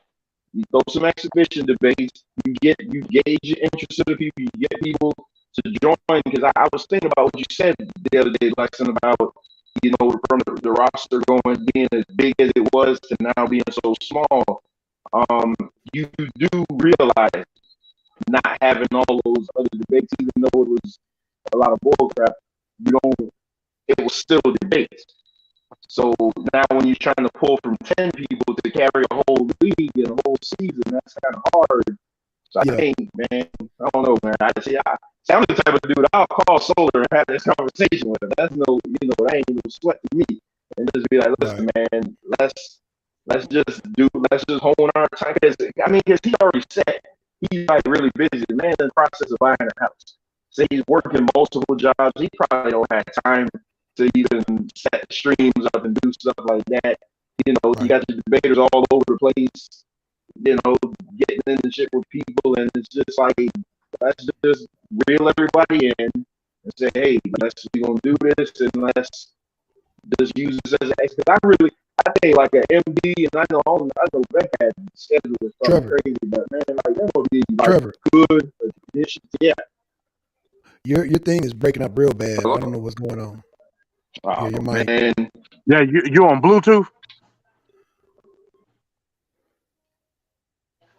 Yeah, I think you're on Bluetooth. Bluetooth do that sometimes. Yeah, man, that's Bluetooth right there. He might have to recharge it because I know my shit does that too when I'm on the road. Yeah. Yeah, that's why it's always good to keep a backup, man. I really hate Bluetooths, man, but as a trucker, man, we need them, but them I don't trust them at all. And that's why sometimes you guys still can't hear me. It's like choppy. It's like I don't know something with your Bluetooth. It's like chop, chop, chop, chop, chop. It's real choppy. Oh, it's worse. Oh shit. Yeah. It done got worse. Yeah, man. Do you have a hard wire, Trevor? Like a hard wire? That's why I be telling Nature Mom getting a hard wire because, man, you can't trust them Bluetooths, man. That's why it took me a minute to get her back on because she had to invest in 2 hard wires. Get rid of the Bluetooths. Shout out to Nature Mom. Yeah, man. Good discussion the other day, Black Sun and Nature Mom. Oh man, appreciate that, man. Venkaat and Nature. Shout out to Nature Mom. Yeah, man. Yeah, she be watching the shows. She be in a different time zone, but yeah, she be enjoying the shows, man. One of these days we got to get y'all on the Nature Mom show, man. I mean, I know we be early, man, but yeah, man, she be having some interesting topics, man. I still want to get MD on there because I know he has some questions about FIFA, man. So yeah, in Qatar. Mm-hmm. So is she living there permanently? So as of now, because right now they were going to go back to Poland, but the Ukrainians, they done flooded Poland, so they're like, man, fuck that. Yeah, they about to the Ukrainians about to fuck with the whole Polish economy. So right now, they not going back to Poland, man. That's dead. That's dead in the water, MD. Because they not telling it in our media, but yeah, half that country went to Poland when shit jumped off. So you can imagine how bad the academy is right now. Yeah. Is that your real sister? Yeah, that's my real sister. Oh, okay. I didn't know that. Yeah, and I don't want to even bring their names up, but they said I was lying about that. And I'm like, she's right here on the live. Like, if I'm like, oh my God, sometimes people are just so dumb, man. I'm like, they're saying she's not my sister, and she's right there on the live. I'm just like, wow, me and her just supposed to start laughing. Like, man, these Noble and goddamn, yeah, they silly, man. They just some silly women. Silly. You know she gonna make a live about you tonight. Yeah, I was gonna say, man, I don't know. Don't put my name in it, man. I don't want to start talking no shit about me. I don't even know what's going on. Right. Your name gonna be in it. Trust me. I ain't even do nothing. Man, I heard my name called about 4 times yesterday. I'm like, I ain't even do nothing. I think she talking to you because you're a Christian. I think that's what it is, man. She has. But I'm not though. It's even worse because you walked away from the church. So yeah, you it's like you a traitor to her. Shit. I tell you what though, I bet I'm more righteous than them with all the crap they do. I bet you that. That ain't no debating that, brother. I no debating that. You definitely got that hands down. Because you're not gonna tell me that you can carry on like that and call yourself righteous. Like, that's ridiculous, man. Exactly. Yeah, exactly. That's crazy. But yeah, man. No. So I'm about to say solar. Yeah, Nature Mom's my real sister, man. That's my real sister. And what's I don't know if y'all remember Rule Breaker. That's my niece. Oh, okay. And that's from my other sister. My other sister Monique. So that's from my older sister. And then I don't know if y'all ever see Sonic every now and then. Sonic, that's my son, my youngest son. He has a game. Huh? I think that's your phone that's chopping up. Yeah, yours doing it a little bit too, Black Son. Oh shit! Yeah, every time you talk, I hear like a typewriter. Oh shit! Okay, oh shit! It's like you guys got bit by the zombie. You're turning. You guys are turning, like man. Trevor's is like chopping, but Black Son more like popping. You know what I mean? Yeah. Oh yeah, it is. Wait a minute, mine's still acting up. Yeah, you're turning. You're turning, Trevor. Yeah. Turning. Okay. All right. Well, I'm gonna get off then. I didn't know that. Damn. We got to put you behind the barn like old Yeller. But my battery's like dead anyway. So maybe that's it. Yeah, that's man. Yeah, I'm gonna jump down again for the second time. Bones just sent me a message. He was like, "Damn, y'all still on?" I'm like, "Yeah, Yeah. Hey, Black yeah, Son. man." So Trevor was saying about cutting the Cutting video, in but half. Yeah. yeah, on the thing it said that the hours were filled, so it won't record it. But I It won't assume that YouTube is posting it. I guess.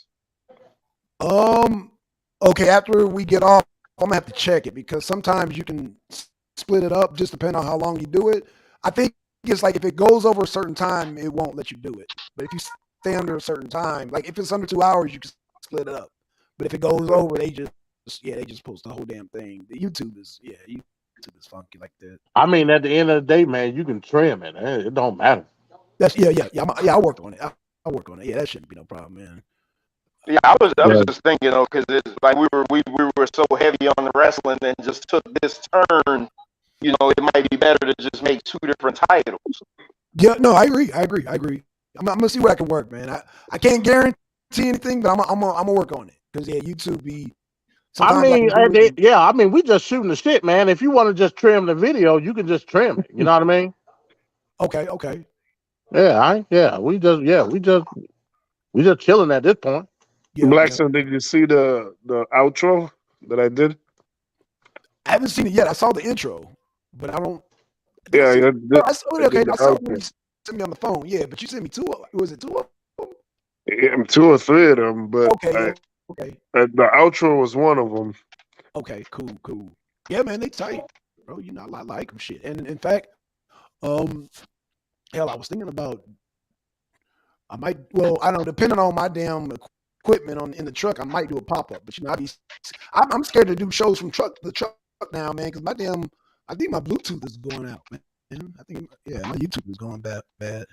Bluetooth, man. Hey, I don't know. MD, you know what I want? I want you to do a presentation when you get familiar with the slides and everything.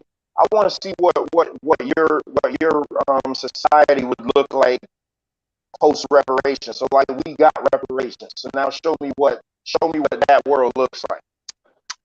And then I'll show you what I think it's gonna look like. Oh, just watch the Chappelle show. He did episode on it. On the Chappelle show, he did that. But you honestly, get what I'm saying, though? Yeah, I see what you're saying, but I mean, I could make a presentation out of it, but quite honestly, it wouldn't be much of a difference. You know what I mean? Like it just wouldn't be. Not from the standpoint of like propelling Black society to a point where like you would believe that we should be at. Because I don't think that's the goal. You know what I mean? So we'll never be on the same level as our counterparts. It level in terms of what? Equal footing and Well, respectability and equal footing wouldn't necessarily make a difference with your life socially. money answers all things. Well, I mean, hell, for the most part, if you're on the outside looking in, you would think that we was already on equal footing because we shop at the same places, we work at the same places. But so that wouldn't change. Paid the same rate though. Yeah, that's what I was about to say. One gets paid substantially less, and one can't afford where they're shopping. They just do it for look. In what industry? Give me an example. What do we mean? We're talking about. Hell, I can tell you I can use my industry. I'm in manufacturing. I'm in manufacturing, and I've seen it where Black people come in. Like I've had Black guys come in with experience, and they get paid way less than the white people that come in with zero experience. I've seen that firsthand experience. And Okay. I'm in manufacturing. I've seen that. But don't stop. I mean, I've seen that like firsthand. I'm not making it up. And when I say substantially more, I mean one guy will max out at maybe $16, $17 an hour, and another guy will come in with zero experience at $20, $22 an hour. So is that an economic problem or is that a civic problem? Right. It's a civic problem, but I mean, but it's still That's a problem both. nevertheless. It's a problem of both. That affects economics. So I mean, what I'm asking is, I'm trying to figure out how would reparations change that? Because I don't think it would. Well, That's if a you good have question, if you have a financial imbalance and now you infuse money, it does help. That fundamentally changes everything.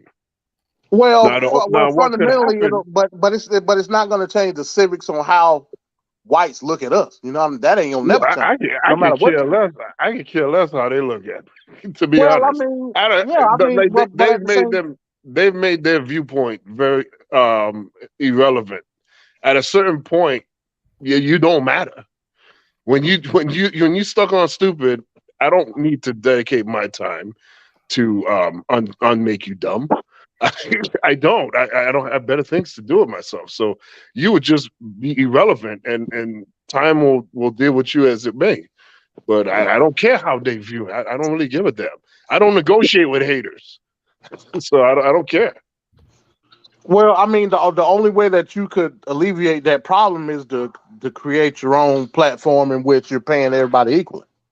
Right. And And reparations to that do money that. will do that. That money will help me be able to do that.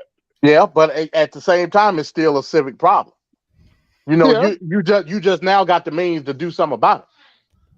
Right. Right. But also at the end of the day, that's your choice.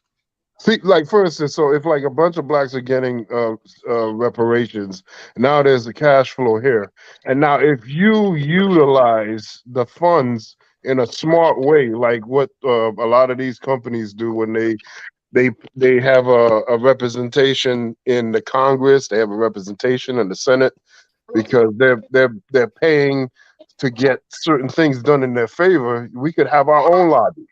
We could have our own lobby, and we could have our own way of We already got that. interjecting. It's called the Congressional Black Caucus. Oh, that ain't doing jack squat diddly. That ain't doing diddly right now. I mean, and not, it's not all their fault. It But ain't. it's not all their fault, but you gotta okay, if you have them, you gotta have other things compounded together to create the change. You can't just throw the change on one element or one person.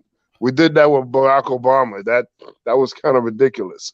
It's one thing isn't gonna do it. It's a combination of multiple things coming from multiple angles. So that's what I'm saying. So that reparations is one of many steps that needs to be taken to get to where we need to be. But blaming black people and looking down on black people that are not getting it right, that ain't helping either. You're right. At the end of the day, politics is played with monopoly money. It's all about lobbyists Yes. and special interest groups, right? Yes. We're the only group of people that don't have that. No, we don't. Like at all. You know what I mean? Never. We have no lobby. So at the end of the day, if you can, and like I said, me, just how I view capitalism, I'll always be an individualist. But I'll never say that I won't utilize funds in order to push an agenda politically. I won't say that. Right. You know what I mean? Because I will. And we know that's probably the fast track on how to get things done politically. So in turn, when it comes to money, I disagree with pretty much every other thing when it comes to group economic, except for that, because I know it's a tool to move on the political board, so to speak. You know what I mean? Yeah, I mean, these companies, right? And so Mitt Romney talks about corporations are people too. Oh Lord, it's not the same, right? An individual is way different than a group of people that have capital, have cash, have influence, and then utilize that power to wield their agendas versus one individual just struggling by. It's a very different situation. So in sense, if that person can also get their group and build up from there, you can make progress. Now, it can go to the wayside if you have the wrong individuals in the group, but with the right minded people together as one with a focused agenda, you can make things happen. And we already seen it with Martin Luther King, Malcolm X, and all these people before they were slaughtered, murdered, assassinated because they were doing better than what they wanted us to be doing. They eliminated them. It's just funny how all these people that were doing change immediately got assassinated. Huey Newton, Martin Luther King, Malcolm X, even the Kennedys. They just one by one, just people just getting assassinated. It just magically happened. It's the assassination bullet just flying all over the place. But they know that they were doing too much, motivating and organizing too many people.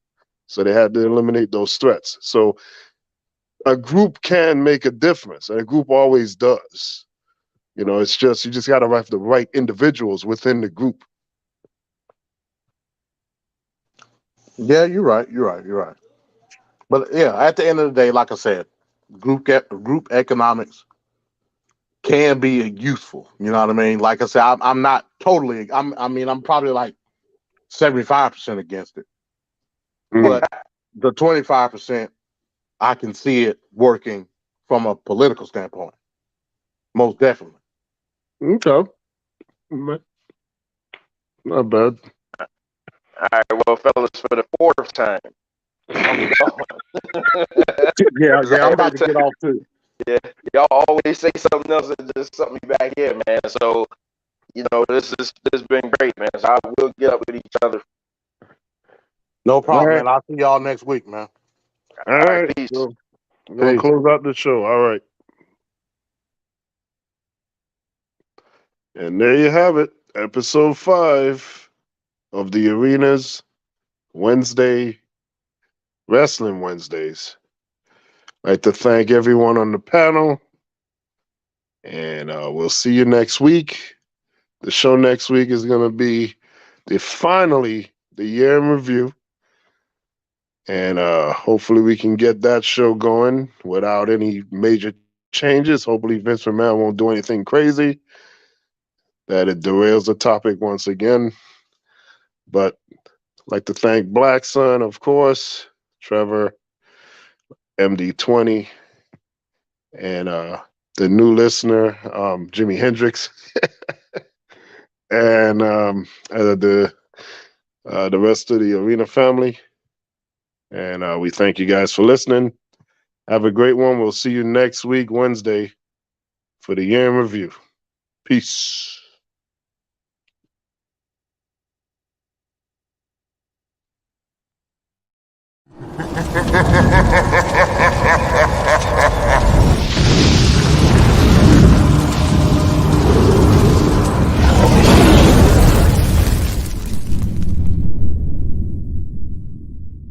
The Arena of 6.